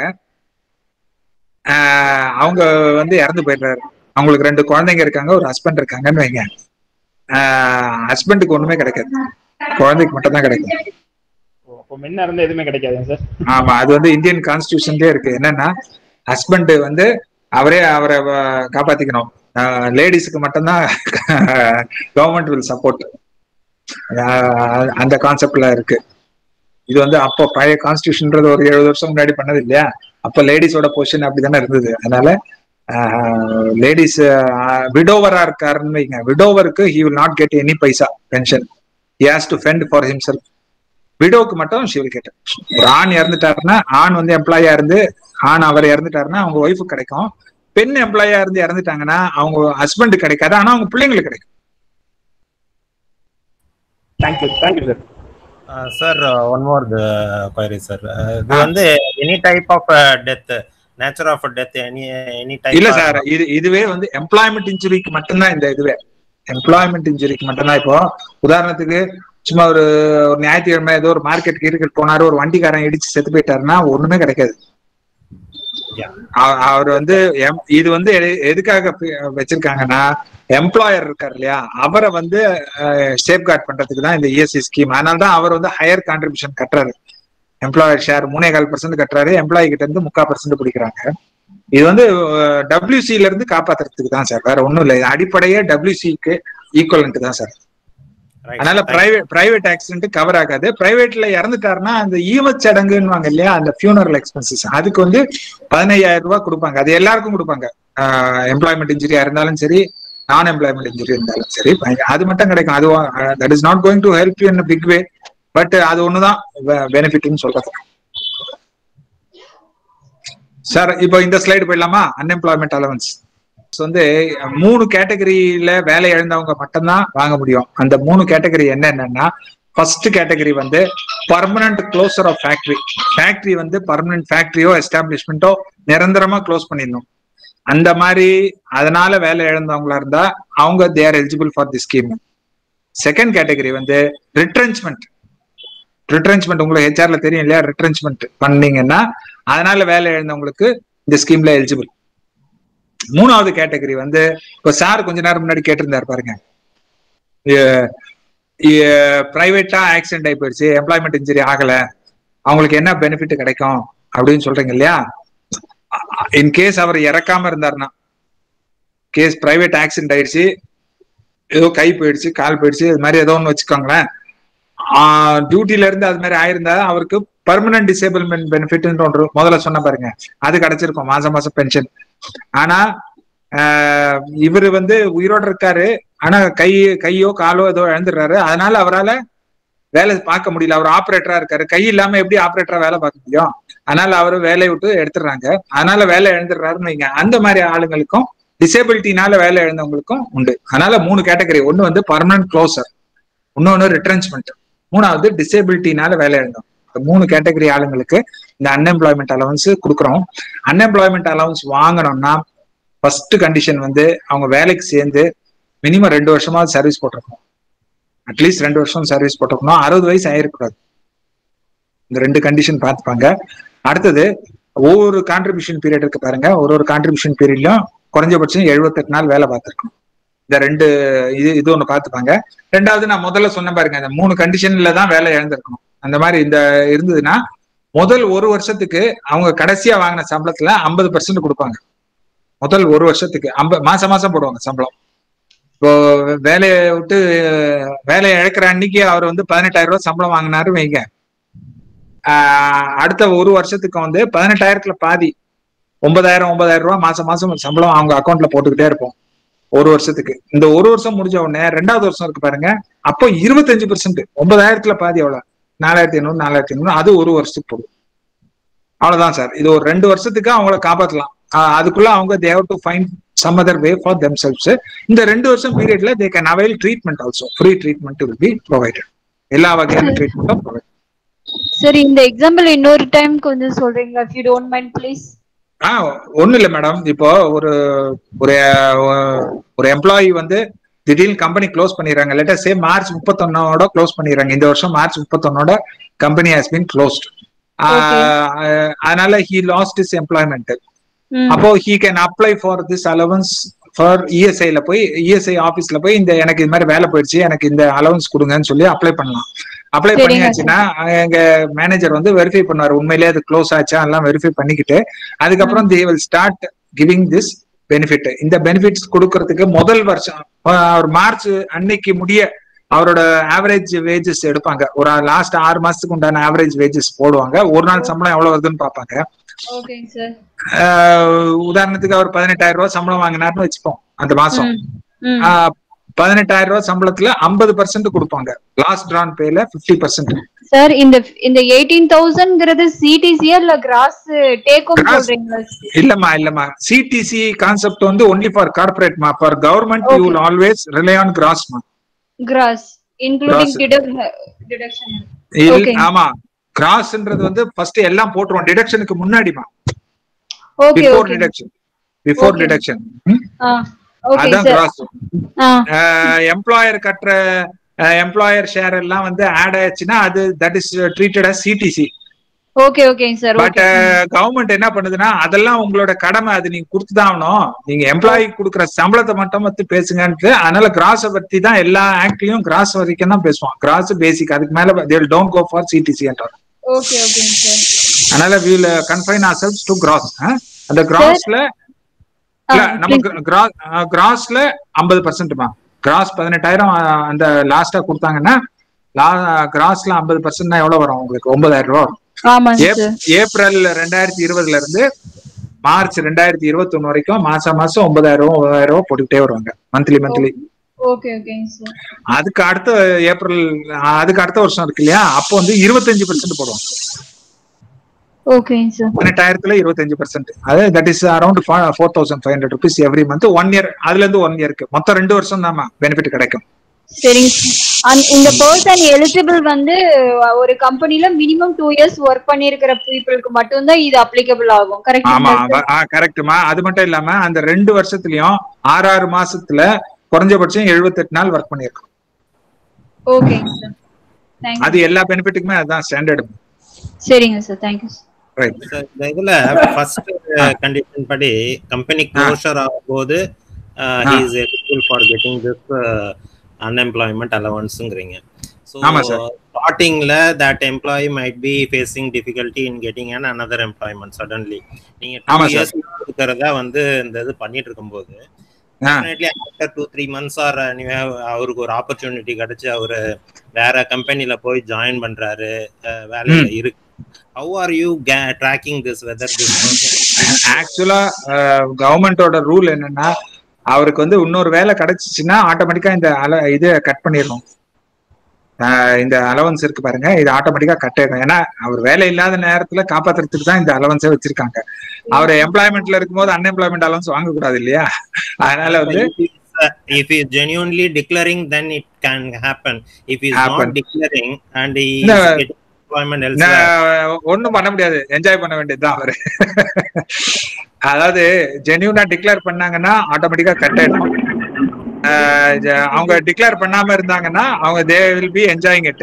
பட் ஒரே ஒரு கிராஸ் செக் மட்டும் இருக்கும். என்னன்னா அந்த இஎஸ்ஐ நம்பர் இப்போ இன்னொரு இடத்துக்கு போறாரு, இன்னொரு இடத்துல வேலைக்கு போறாரு, அந்த இடத்துல வந்து இஎஸ்ஐ நம்பர் வந்து அதே நம்பர் தான் கொடுத்து ஆகணும். இப்போ அப்படிதானே இருக்கு, ஆதாரோட இணைச்சிருக்காங்க இல்லையா? அப்போ வந்து உங்களுக்கு வந்து அதுவே காட்டி கொடுத்துரும். ஆல்ரெடி இவரு திருப்பி எம்ப்ளாய்மெண்ட்டுக்கு ரீஎம்ப்ளாய் ஆயிட்டாருன்றது ஆட்டோமேட்டிக்கா காட்டி கொடுத்துரும். சில நேரங்கள்ல என்ன பண்ணுவாங்க, அவங்க இஎஸ்ஐ இல்லாத ஃபேக்டரியில ஒர்க் பண்ணுவாங்க. அப்போ they will enjoy both the benefits. சைலண்டா பண்ணிடு. ஓகே, இன் திஸ் கேஸ் இப்போ வந்து நீங்க ஆதார் லிங்க் பண்ணி even if the employee is not declaring that he was previously he is a member of ESI ன்னு டிக்ளேர் பண்ணாம by mistake if you are going for a fresh registration ESI, இப்போ வந்து Aadhaar link பண்ணும்போது ESI accept பண்ணாதுங்களா sir? ESI accept பண்ணதெல்லாம் ஒண்ணும் இல்ல. எங்க மேனேஜருக்கு வந்து அவருக்கு ஹைலைட் ஆகும், இது மாதிரி இவர் வந்து ரீஎம்ப்ளாய் ஆயிட்டாரு, இவருக்கு பெனிஃபிட் எப்படி கொடுக்கலாம் அப்படின்ட்டு. அவங்க they may stop at that stage. Still he will be registered under different ESI number. ஆமா, இப்போ ஒண்ணும் இல்ல sir, ESI number let us சே ஓல்டு நம்பர் இருக்குன்னு வச்சுக்கோங்க. ஓல்டு நம்பர்லயே திருப்பி இன்னும் அதே நம்பரையே யூஸ் பண்ணாருன்னா ஈஸியா கண்டுபிடிச்சிடலாம். அவர் புது நம்பர் எடுக்கிறாருன்னு வச்சுக்கோங்க, புதுசா ஒரு இஎஸ்ஐ நம்பர் எடுக்கிறாருன்னா கண்டுபிடிக்க முடியாது. பட் இந்த ஓல்டு நம்பர்லயும் புது நம்பர்லயும் அதே ஆதார் நம்பர் இருந்ததுன்னா தென் இட் இஸ் லிங்க் ஆயிடும். Okay, thank you sir. இது மோஸ்ட்லி சார் எனக்கு தெரிஞ்ச வரைக்கும் நான் சொல்றேன், பிராக்டிக்கலா வந்து யாரும் ஒரு தடவை பெனிஃபிட் வாங்க ஆரம்பிச்சாங்கன்னா யாரும் கட் பண்றதே இல்லை. அவங்க வாங்கி அதை முடிக்கிற வரைக்கும் என்ஜாய் பண்றதுதான் நடைமுறையில நடக்கிறது. எனக்கு தெரிஞ்சு இப்போ லேட்டஸ்டா நிறைய அப்டேட் ஆயிருக்கு சார். நம்ம மொபைல் நம்பர் வச்சு ட்ராக் பண்ணிக்கலாம். ஆமா, இப்போ ஆஃப் லேட் இப்போ பிஎஃப்ல கூட யுஏஎன் எல்லாத்தையுமே இப்போ டைப் பண்றாங்க. மேபி இனிமே இந்த இமிடியட்லி கமிங் ஃபியூச்சர்ல there may be some checks and balances இருக்கும். But based on my past experience சொல்றேன். Okay sir, will go for the next slide sir.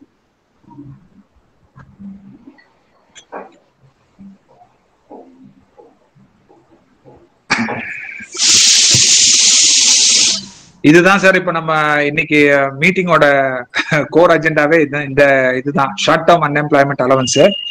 இந்த ஷார்ட் டேர்ம் அன்எம்ப்ளாய்மெண்ட் அலவன்ஸ்ன்றது வந்து எதுக்காக கொண்டு வந்தாங்கன்னா, இப்ப புதுசா வந்து கோட் ஆன் வேஜஸ்ன்னு ஒன்று வருது தெரியுங்களா? Code on wages, code on social security, code on industrial relations, 4 கோடா மாத்திரான்னு சொன்னாங்க இல்லையா? எல்லா ஆக்டிவ் மெர்ஜ் பண்ணு 44 ஆக்டிவ் மெர்ஜ். அதுல அந்த கோட் ஆன் வேஜஸ் நினைக்கிறேன், அதுல இந்த பிக்ஸட் டேர்ம் எம்ப்ளாய்மெண்ட்னு ஒரு கான்செப்ட் வருது. FTE, fixed term employment. அந்த கோடு இம்ப்ளிமெண்ட் ஆயிடுச்சுன்னா fixed term employment will become a reality.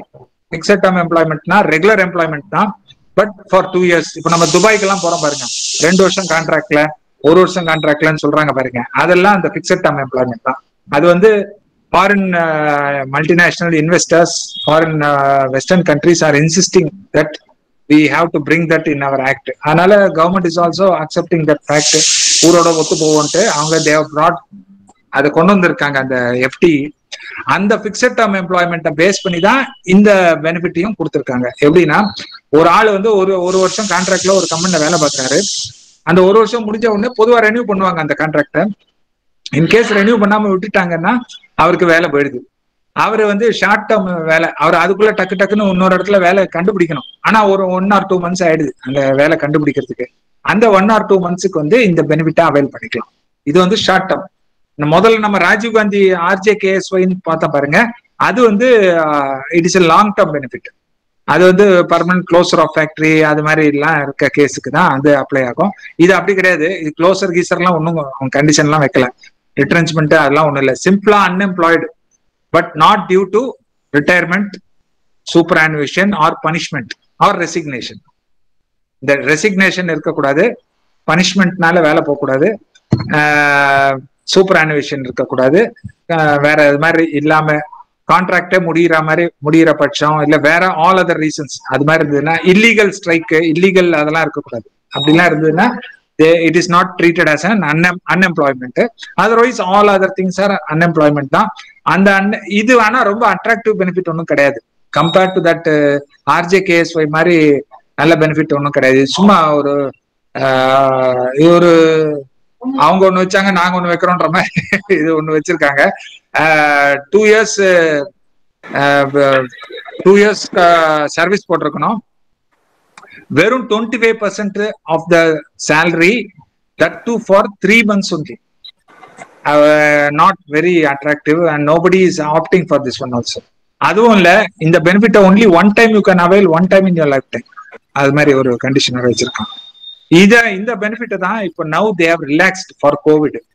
Covid இதுக்குள்ள ஃபிட் ஆகாம இருந்தது, இதுக்குள்ள கம்பேட்டபிள் இல்லாம இருந்தது. அதனால இப்ப என்ன பண்ணிருக்காங்க, இந்த கோவிட இதுக்குள்ள கொண்டு வந்திருக்காங்க. நான் என்ன பண்றேன், இந்த ஸ்லைடு இன்னும் முடியறதுக்கு இன்னும் ஒரு 4-5 ஸ்லைடு இருக்கு, அதை முடிச்சிடுறேன். அப்புறம் I will come back to this one. நம்ம டீடைலா அந்த கோவிட் ஆஸ்பெக்டோட பார்ப்போம். ஓகேவா? Thank you. Next slide. Fine sir. Funeral expenses நான் சொல்லியிருந்தேன் இல்லையா, இந்த ஈமச்சடங்குக்காக கொடுக்கறது 15,000 ரூபாய் கொடுக்குறாங்க. இதுக்கு இது அவைல் பண்ணோம்னா, யாராவது ஒரு எம்ப்ளாயி இறந்து போயிட்டாங்கன்னா they can pay this. Just death certificate கொண்டு போய் கொடுத்து ஒரு அப்ளிகேஷன் எழுதி கொடுத்தாலே 15,000 ரூபாய் ஆன் அக்கௌண்ட் டிரான்ஸ்ஃபர் பண்ணிடுவாங்க. வேற ஒன்றும் இதுல வேற எந்த இதுவும் தேவையில்லை. ஜஸ்ட் டெத் சர்டிஃபிகேட் காப்பி நம்ம இப்பதான் கார்பரேஷன்ல டவுன்லோட் பண்ணிக்கலாம் இல்லையா, ஒரு காப்பி எடுத்து வந்து வச்சு அமைச்சிருக்கேன். இன்னொன்னு என்னன்னா, கன்ஃபைன்மெண்ட் எக்ஸ்பென்சஸ். இது வந்து சில இடத்துல வந்து ESI ஹாஸ்பிட்டல் இல்லாத இடமா இருக்கும். அந்த இடத்துல வந்து இவங்க ட்ரீட்மெண்ட் பார்த்துக்கிட்டாங்கன்னா அவங்களுக்கு வந்து 5,000 rupees தனியா கொடுக்குறோம், மெட்டர்னிட்டி பெனிஃபிட் இல்லாம கொடுக்குறோம். This is also available for மேல் எம்ப்ளாயிஸ். மேல் எம்ப்ளாயிஸ் இருப்பாங்க இல்லையா உங்ககிட்ட, ஃபீமேல் எம்ப்ளாயிஸுக்கு மெட்டர்னிட்டி பெனிஃபிட் கிடைக்கும். மேல் எம்ப்ளாயிஸ்க்கு குழந்தை பிறக்குதுன்னு வச்சுக்கோங்க, அவங்க வந்து இந்த கன்ஃபைன்மெண்ட் எக்ஸ்பென்சஸ் 5,000 ரூபாய் கிளைம் பண்ணிக்கலாம். ஆனா ஒரே ஒரு கண்டிஷன் என்னன்னா, அக்கம் பக்கத்துல ESI ஹாஸ்பிட்டல் இருக்கும். சும்மா ஒரு 25 கிலோமீட்டர் ரேடியஸ்ல ஒரு ESI ஹாஸ்பிட்டல் இல்லாம இருக்கணும். அது மாதிரி இருந்ததுன்னா தாராளமா they can submit a claim and get 5,000 up to 2 children வரைக்கும் ஆளுக்கு 5,000 வாங்கிக்கலாம். அது கூட இப்போ ஹைக் பண்றாங்க, 7,500 ஆக்குறாங்க.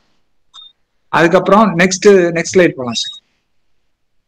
இது வந்து ஒகேஷனல் ரீஹாபிலேஷன் சொல்றாங்க சார்.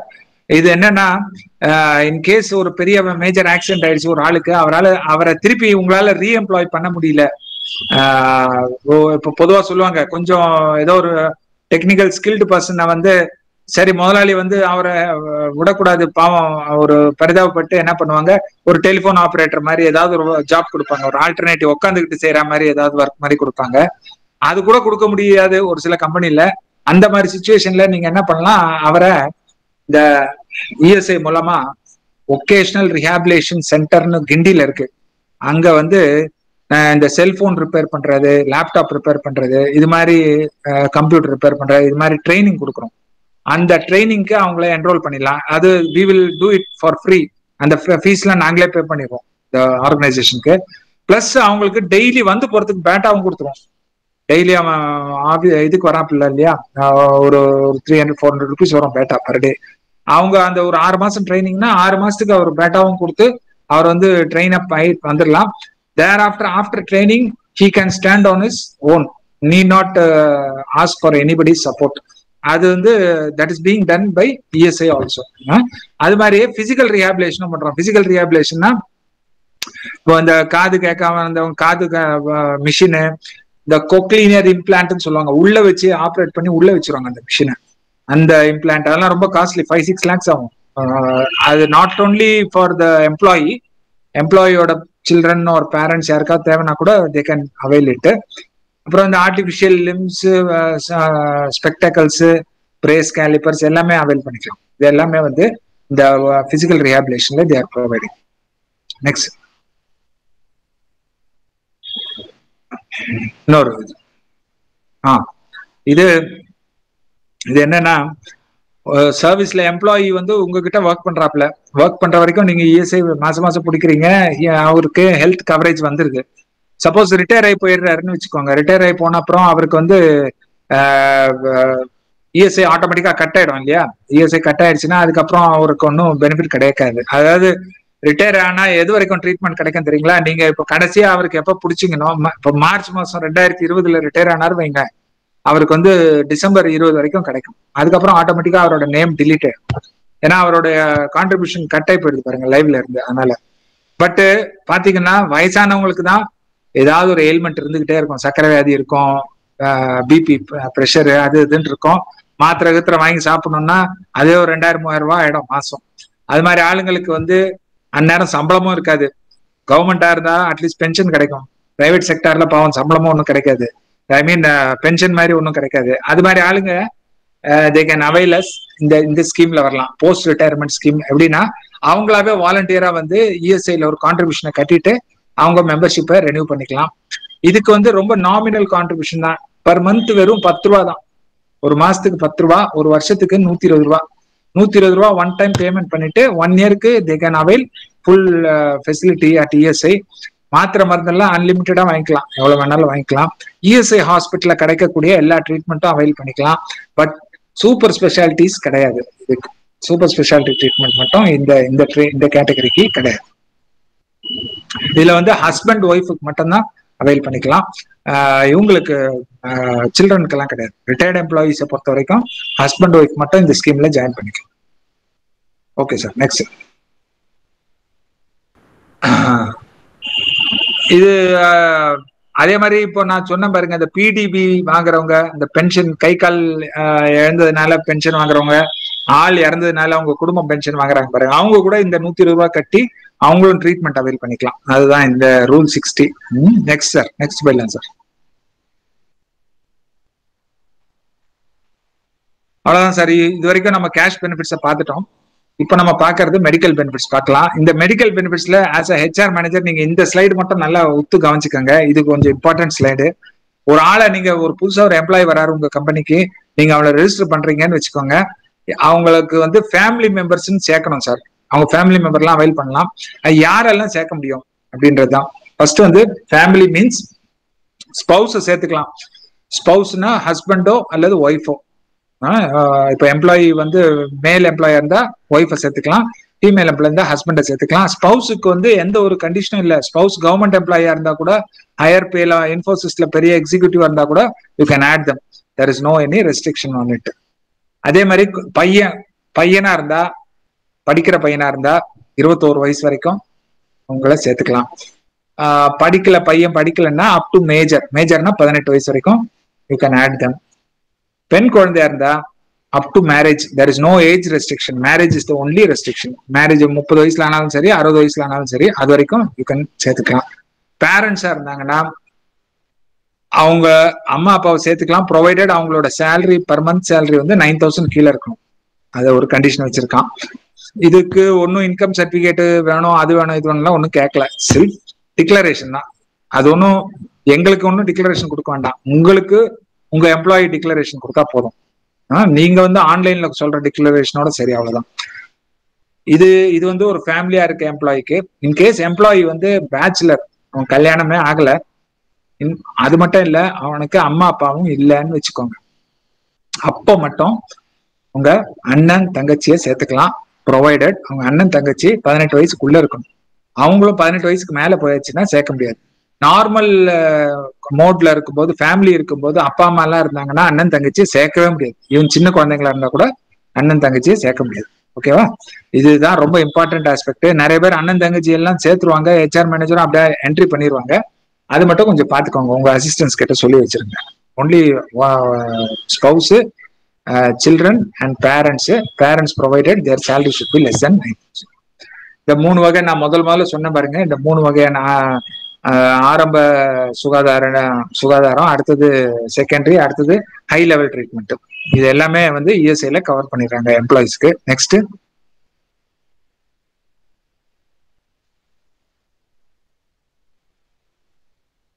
சூப்பர் ஸ்பெஷாலிட்டி அப்படின்றாங்க சார். சூப்பர் ஸ்பெஷாலிட்டி ட்ரீட்மெண்ட் வந்து முன்ன எல்லாம் எப்படி இருந்ததுன்னா, ஒரு ஆள் வேலைக்கு வந்து சேர்ந்தாருன்னா டே 1ல இருந்தே மெடிக்கல் கவரேஜ் கொடுத்துருவோம் சார். அதே மாதிரியே இருந்தது. டே 1ல இருந்தே அவரு சூப்பர் ஸ்பெஷாலிட்டி ட்ரீட்மெண்ட்டை எடுத்துக்கலாம், ஒரு பிரச்சனையும் இல்லை. பட் என்ன ஆச்சுன்னா கொஞ்சம் அதை மிஸ்யூஸ் பண்ண ஆரம்பிச்சிட்டாங்க நிறைய இடத்துல. இப்போ நான் வந்து ஒரு கம்பெனில ஒர்க் பண்றேன், நான் ஒரு ஹெச்ஆர் மேனேஜரா இருக்கேன். எனக்கு பக்கத்து வீட்டுல என் ஃப்ரெண்டு ஒருத்தன், ரொம்ப க்ளோஸ் ஃப்ரெண்டு, சின்ன வயசுல இருந்தே ஃப்ரெண்டு. அவனுக்கு வந்து கிட்னி ப்ராப்ளம், டயாலிசிஸ் பண்ணணும். அவன் வந்து வாரத்துல 2 நாள் பண்ணிக்கணும். ஒரு தடவை போய் பண்ணாலே 3000 ரூபா ஆகும், 2 தடவை பண்ணா 6000 ரூபா. மாசத்துல அதுக்கே அவனுக்கு வந்து 24,000 25,000 ஆயிடுது. அவனுக்கு சம்பளமே அவ்வளவு பத்தாது. அவன் என்னத்தை வச்சு பண்ணுவான்னு சொல்லிட்டு அவனை என்ன டே இருடா அவனுக்கு ஹெல்ப் பண்றான்னு சொல்லி வழிப்பிள்ளையார், அது கடை தேங்காய் எடுத்து வழிப்பிள்ளையார் கடிக்கிற மாதிரி அவரை கூப்பிட்டு நம்ம ஒரு ஐபியா சேர்த்து விட்டுற வேண்டியதுதான். சேர்த்துட்டா உடனே அவருக்கு ஃப்ரீயா டயாலிசிஸ் பண்ண ஆரம்பிச்சுக்கலாம் இஎஸ்ஐல. அது மாதிரி நிறைய மிஸ்யூஸ் பண்றாங்கன்றதுக்காக என்ன பண்ணிட்டாங்க, ரீசெண்டா ஒரு 10 வருஷம் முன்னாடிதான் இந்த லாக்டவுன் பீரியட் இதுவே வச்சாங்க. லாக்அப் பீரியடா, அது என்ன சொல்லுவாங்க, லாக்இன் பீரியட் வச்சாங்க. இந்த லாக்இன் பீரியட்னா குறைஞ்சபட்சம் அவன் 6 மாசம் வேலை பார்த்துருக்கணும். ஃபேமிலி மெம்பரா இருந்தா குறைஞ்சபட்சம் 1 வருஷம் வேலை பார்த்துருக்கணும். அந்த 1 வருஷத்துக்கு அப்புறம் தான் சூப்பர் ஸ்பெஷாலிட்டியே ஆரம்பிக்கும். Mainly to eliminate this mischief towards. Genuine people will get it. இதான் இப்போ ரீசெண்டா ஒரு 4-5 டேஸ் பேக் ஒரு புது டெவலப்மெண்ட். ஒரு கோர்ட்ல ஒருத்தர் கேஸ் போட்டிருக்காரு, ஹை கோர்ட்ல. இது மாதிரி வந்து எனக்கு வந்து ட்ரீட்மெண்ட் இத்தனை நாள் ஆகுதுன்றாங்க எனக்கு. கோர்ட்ல ஜட்ஜ் என்ன சொல்லியிருக்காரு, அந்த தீர்ப்பு வந்து இப்போதைக்கு அந்த கேஸை ஹியர் பண்ணி முடிக்கிற வரைக்கும் நீங்க என்ன பண்ணுங்க, எல்லாருக்குமே டே 1ல இருந்தே சூப்பர் ஸ்பெஷாலிட்டி கொடுங்கன்னு சொல்லி ஆர்டர் போட்டார் ஹைகோர்ட் ஜட்ஜ். அந்த ஆர்டர் போட்டதுனால எல்லா மெம்பர்ஸுக்குமே, இஎஸ்ஐல இருக்க எல்லா மெம்பர்ஸுக்குமே வேலையில சேர்ந்ததுல இருந்தே சூப்பர் ஸ்பெஷாலிட்டி இந்த 4 நாள்ல இருந்து இந்த கடந்த 4 நாள் முன்னாடி தான் இந்த தீர்ப்பு வந்தது. நான் உங்களுக்கு அந்த ஆர்டரை கூட காட்டுறேன் லாஸ்ட்ல, ஒரே நிமிஷம்.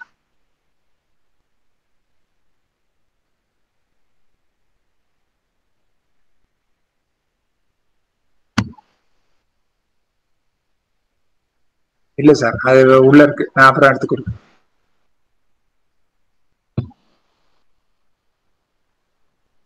சார் நீங்க ஒரு ஆளுக்கு எங்களுக்கு அனுப்பிட்டீங்கன்னா நாங்க எல்லாருக்கும் கூட ஷேர் பண்ணிக்கலாம். ஓகே மேடம், நான் அனுப்பி வைக்கிறேன். அதுக்கப்புறமா இந்த சூப்பர் ஸ்பெஷாலிட்டி ட்ரீட்மெண்ட் வந்து இப்போதைக்கு இது ரெலவன்ஸ் இல்லை. இப்போ இந்த ஸ்லைடு இருக்கு பாருங்க, இப்போதைக்கு it has no relevance because from day 1 you are eligible for super speciality treatment. Okay, next. But until the outcome of that case, and the case outcome வந்துனா I think again it will come back to precedence.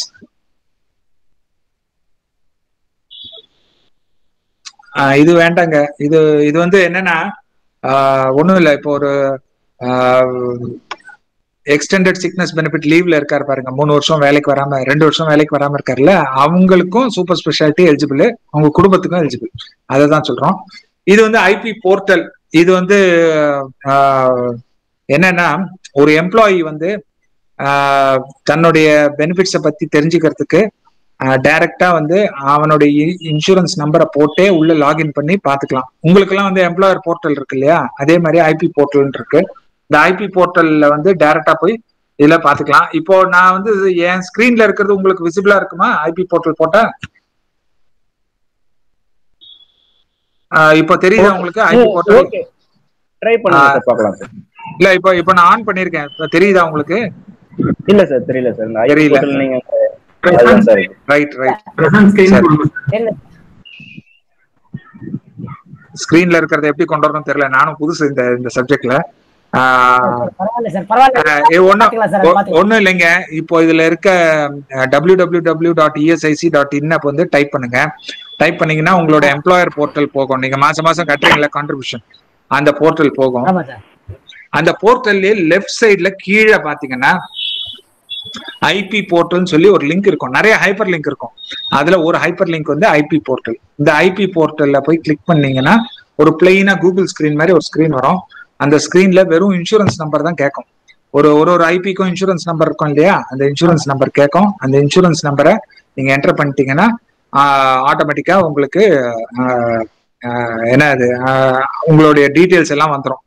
உங்க family members யாரெல்லாம் சேர்த்திருக்காங்க, யாரும் சேர்க்கல, கடந்த 2 வருஷமா எவ்வளவு கரெக்டா contribution கட்டிட்டு வராங்களா, மாசம் மாசம் உங்க கணக்குல எவ்வளவு கட்டுறாங்க, எந்த மாசம் கட்டாம விட்டு போயிடுச்சு, இந்த லெட்ஜர் மாதிரி காட்டும். நம்ம ரெக்கரிங் டெபாசிட் எல்லாம் பேங்க்ல வச்சிருப்போம் பாருங்க, மாசம் மாசம் கட்டோம் பாருங்க, அது மாதிரி அந்த ரெக்கரிங் டெபாசிட் மாடல்லயே காட்டும். அது மட்டும் இல்லாம இன்னொரு என்டைட்டில்மெண்ட் பேஜ்ன்னு ஒன்று இருக்கு. அதுல போய் பார்த்தா எனக்கு எந்த பெனிஃபிட்லாம் I am eligible, I am entitled to அப்படின்னு காட்டும். இப்போ ஜென்ஸுக்கெல்லாம் வந்து மெட்டர்னிட்டி பெனிஃபிட் நோன்னு காட்டும். ஏன்னா ஜென்ஸுக்கு மெட்டர்னிட்டி பெனிஃபிட் அவைல் பண்ண முடியாது இல்லையா. அது மாதிரி சூப்பர் ஸ்பெஷாலிட்டி 6 மாசம் ஆயிருக்குதுன்னா எஸ்ன்னு காட்டும், 6 மாசம் ஆகலைன்னா நோன்னு காட்டும். இதெல்லாம் பார்த்துக்கலாம். அவங்க பார்த்துக்கிட்டு யாராவது இல்லைன்னா கூட யூ கேன் கேட்கலாம், ஏன்பா இருக்க சிஸ்டத்துல வருது அது எப்படின்னு இல்லைன்னு சொல்லலாம்னு சொல்லி கேட்கலாம். இந்த போர்ட்டல்ல தான் ஒரு ஸ்பெஷலா ஒரு லிங்க் ஒன்று கொடுத்துருக்காங்க. அந்த லிங்க் தான் இந்த கோவிடுக்கான லீவ் அப்ளை பண்ற லிங்க். அந்த கோவிடுக்கான லீவ் அப்ளை பண்ற லிங்க்குள்ள போயிட்டு நீங்க இது பண்ணலாம். இஎஸ்ஐக்கு வந்து மொத்தம் 9 மெடிக்கல் காலேஜ் இருக்கு. Sir, I am audible to you? Yes sir, yes audible sir. இஎஸ்ஐக்கு வந்து மொத்தம் 9 மெடிக்கல் காலேஜ் இருக்கு, ஒரு டென்டல் காலேஜ் இருக்கு, பிளஸ் ஒரு பிசியோதெரபி காலேஜும் இருக்கு. இந்த காலேஜஸ்ல வந்து அந்தந்த சென்ட்ரல் கோட்டா 15% சீட்டு முதல்ல ஒதுக்கி கொடுத்துடணும். அது போக ஸ்டேட் கவர்மெண்ட் உடைய கோட்டா சீட்ஸை கொடுத்துடணும். இது போக மேனேஜ்மெண்ட் சீட் இருக்கும். இப்ப ஒரு பிரைவேட் காலேஜ் நடத்துறவன் எப்படி மேனேஜ்மெண்ட் சீட் வச்சிருக்கான், அதே மாதிரி இஎஸ்ஐ வந்து தன்னுடைய மேனேஜ்மெண்ட் சீட் வச்சிருக்காங்க. அந்த மேனேஜ்மெண்ட் சீட் வந்து வேற யாருக்கும் கிடையாது. எல்லா சீட்ஸுமே all management seats are exclusively for employees. That means not employees of ESI. இப்போ என்ன மாதிரி எம்ப்ளாயி கிடையாது, இஎஸ்ஐயோட எம்ப்ளாயி கிடையாது, கார்டு ஹோல்டர்ஸ், இன்சூர்ட் பர்சன்ஸ் மட்டும்தான். Only for insured persons. அந்த 21,000 கீழே வாங்குறாங்க பாருங்க, அந்த இன்சூர்ட் கார்டு ஹோல்டர்ஸ், அவங்களுக்கு மட்டும்தான், அவங்க பிள்ளைங்களுக்கு மட்டும். அதுக்கு வந்து ஜஸ்ட் இன்சூர்ட் பர்சனா இருந்தா போதும். நீட் எக்ஸாம் கண்டிப்பா குவாலிஃபை பண்ணணும். நீட் எக்ஸாம்ல நார்மலா கட் ஆஃப் வருது பாருங்க, அந்த கட் ஆஃபோட இந்த இஎஸ்ஐ கோட்டாவோட கட் ஆஃப் வந்து கம்மியா இருக்கு எப்பவுமே. ஆனா வருஷம் அதுவும் ஏறிக்கிட்டு இருக்கு. தொடக்கத்துல வந்து 250 275 இருந்தாலே மெடிக்கல் காலேஜ் சீட் கிடைக்கும். அந்த இது ஒரு 5-6 வருஷம் முன்னாடி இந்த ஸ்கீமை லான்ச் பண்ணாங்க. அப்புறம் அப்படியே அவேர்னஸ் லெவல் பெருக நிறைய பேர் அப்ளை பண்ண ஆரம்பிச்சிட்டாங்க. போட்டியும் தன்னால ஏறிடுச்சு. இப்போ வந்து 400 கிட்ட வந்துருச்சு. 400 மார்க் எடுத்தாதான் கிடைக்கிற கண்டிஷனுக்கு வந்துருச்சு. பட் ஸ்டில் நம்ம நார்மலா ஒரு ஜெனரல் பப்ளிக்ல இருந்து போனோம்னு வைங்களேன், 500க்கு மேல இருந்தாதான் கவர்மெண்ட் காலேஜ் சீட் கிடைக்கும். இது வந்து 400 இருந்தாலே கிடைக்குது. அது மட்டும் இல்ல, இதுல என்ன ஒரு சிறப்பம்சம்னா, மெடிக்கல் காலேஜுக்கு ஃபீஸ் வந்து வெறும் 24,000 ரூபாய் தான் வருஷத்துக்கு. வெறும் 24,000 per year. எங்கேயுமே ஈவன் எல்கேஜி கூட இந்த காலத்துல 30,000-40,000 ரூபாய் ஃபீஸ் வாங்குறாங்க. அதனால இது ஒரு ரொம்ப காஸ்ட் எஃபெக்டிவ் கோர்ஸ். 5 வருஷம் கோர்ஸ் முடிச்சுட்டு அங்கேயே கூட ஜாப் அங்கேயே ஜாபும் தராங்க அலாங் வித் பே. ஒரு 1 or 2 years தராங்க. பிஜியும் அங்கேயே பண்ணிக்கலாம். அது மாதிரி ஒரு ப்ரொவிஷன் இருக்கு. இந்த கோட்டா வந்து எவ்ரி இயர் என்ன பண்ணுவாங்க, இந்த நீட் எக்ஸாம் முடிஞ்ச உடனே ஒரு ஆட் ஒன்று கொடுப்பாங்க பேப்பர்ல. இந்த ஆடை அந்த ஆட் வந்த உடனே ஒரு விண்டோ மாதிரி கொடுப்பாங்க இஎஸ்ஐ வெப்சைட்ல. அந்த விண்டோக்குள்ள போய் நம்ம அப்ளை பண்ணிடணும். இந்த கோட்டால அப்ளை பண்ணா மற்றபடி நம்ம ரொட்டீனா நீட் எழுதுறது, நீட்ல கவுன்சிலிங் போறதெல்லாம் போயிட்டு தான் இருக்கணும். இது அங்க போகும்போது இஎஸ்ஐ கோட்டான்னு ஒரு கோட்டா இருக்கும். அந்த கோட்டால ஆப்ட் பண்ணிக்கலாம். இந்த யார் அப்ளை பண்ணாங்களோ அவங்க மட்டும், அப்ளை பண்ணாதவங்க ஆப்ட் பண்ண முடியாது. அதனால இந்த கோட்டா தெரியாதவங்க எல்லாம் இருப்பாங்க, கொஞ்சம் அவேர்னஸ் லெவல் கம்மியா இருக்கவங்களுக்கு. இந்த வருஷம் பசங்க யாராவது +2 பயாலஜி ஸ்டூடெண்ட்ஸ் மாதிரி யாரும் இருந்தாங்கன்னா, ஆஸ் HR மேனேஜர் நம்ம வெல்ஃபேர் ஆஃபீஸர் இருந்தீங்கன்னா கொஞ்சம் அவங்களுக்கு கொஞ்சம் கைட் பண்ணுங்க. இந்த கோட்டால அப்ளை பண்ணலாம். ஸோ தட் கொஞ்சம் முன்ன பின்ன மார்க் இருந்தா கூட they can get a medical college seat. Once they get automatically life style also changes இல்லையா. ஒரு லேபரா இருக்கவன் அடுத்த லெவலுக்கு போயிடலாம். அதுதான். போதும் சார். Very good. இதுல பார்த்தா the employee has been rendered unemployment அப்படின்னு போட்டிருக்கான். இதுல வந்து என்னன்னா ஒரு சில கண்டிஷன்ஸ் வச்சிருக்கான் சார். 2 வருஷம் வேலையில ஒர்க் பண்ணிருக்கணும் சார். ஃபர்ஸ்ட் கண்டிஷன் 2 வருஷம் he should have been employed. Presently he should not be employed. He should have been rendered unemployed.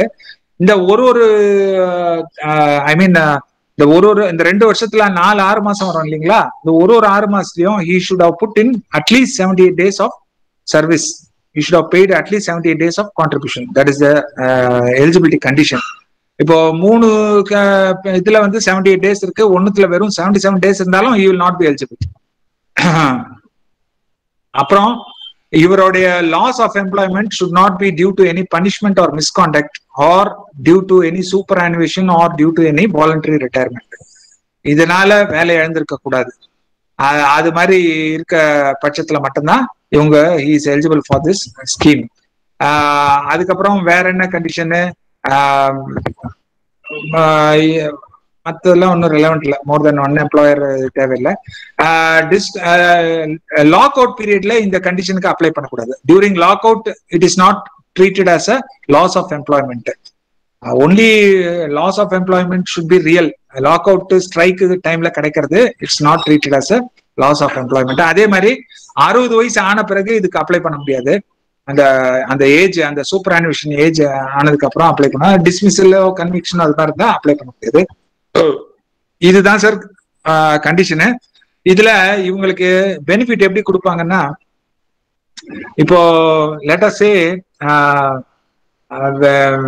நம்ம மார்ச் 2020 அவருக்கு அன்னையோட அதான் அன்னைக்கு தான் லாஸ்ட் டே வேலை செஞ்சிருக்காரு. April 1 இருந்து அவர் வேலை இழந்துடுறாருன்னு வச்சுக்கோங்க. ஒரு ஸ்ட்ரே கேஸ் எடுத்துப்போம். அந்த கேஸ்ல பாத்தீங்கன்னா அதுல இருந்து April 1 இருந்து பின்னாடி 2 வருஷம் போகும் சார். ஐ மீன் மார்ச் 2020 முடிய 6 மாசம், செப்டம்பர் 2019 முடிய ஒரு 6 மாசம், மார்ச் 2019 முடிய ஒரு 6 மாசம், அதுக்கப்புறம் அதுக்கு 3 வருஷம் செப்டம்பர் 2018 முடிய 6 மாசம். இப்படி 6 மாசத்தை எடுத்துப்போம். ஒவ்வொரு 6 மாசத்துலயும் 78 நாள் மினிமம் சர்வீஸ் போட்டிருக்கணும்.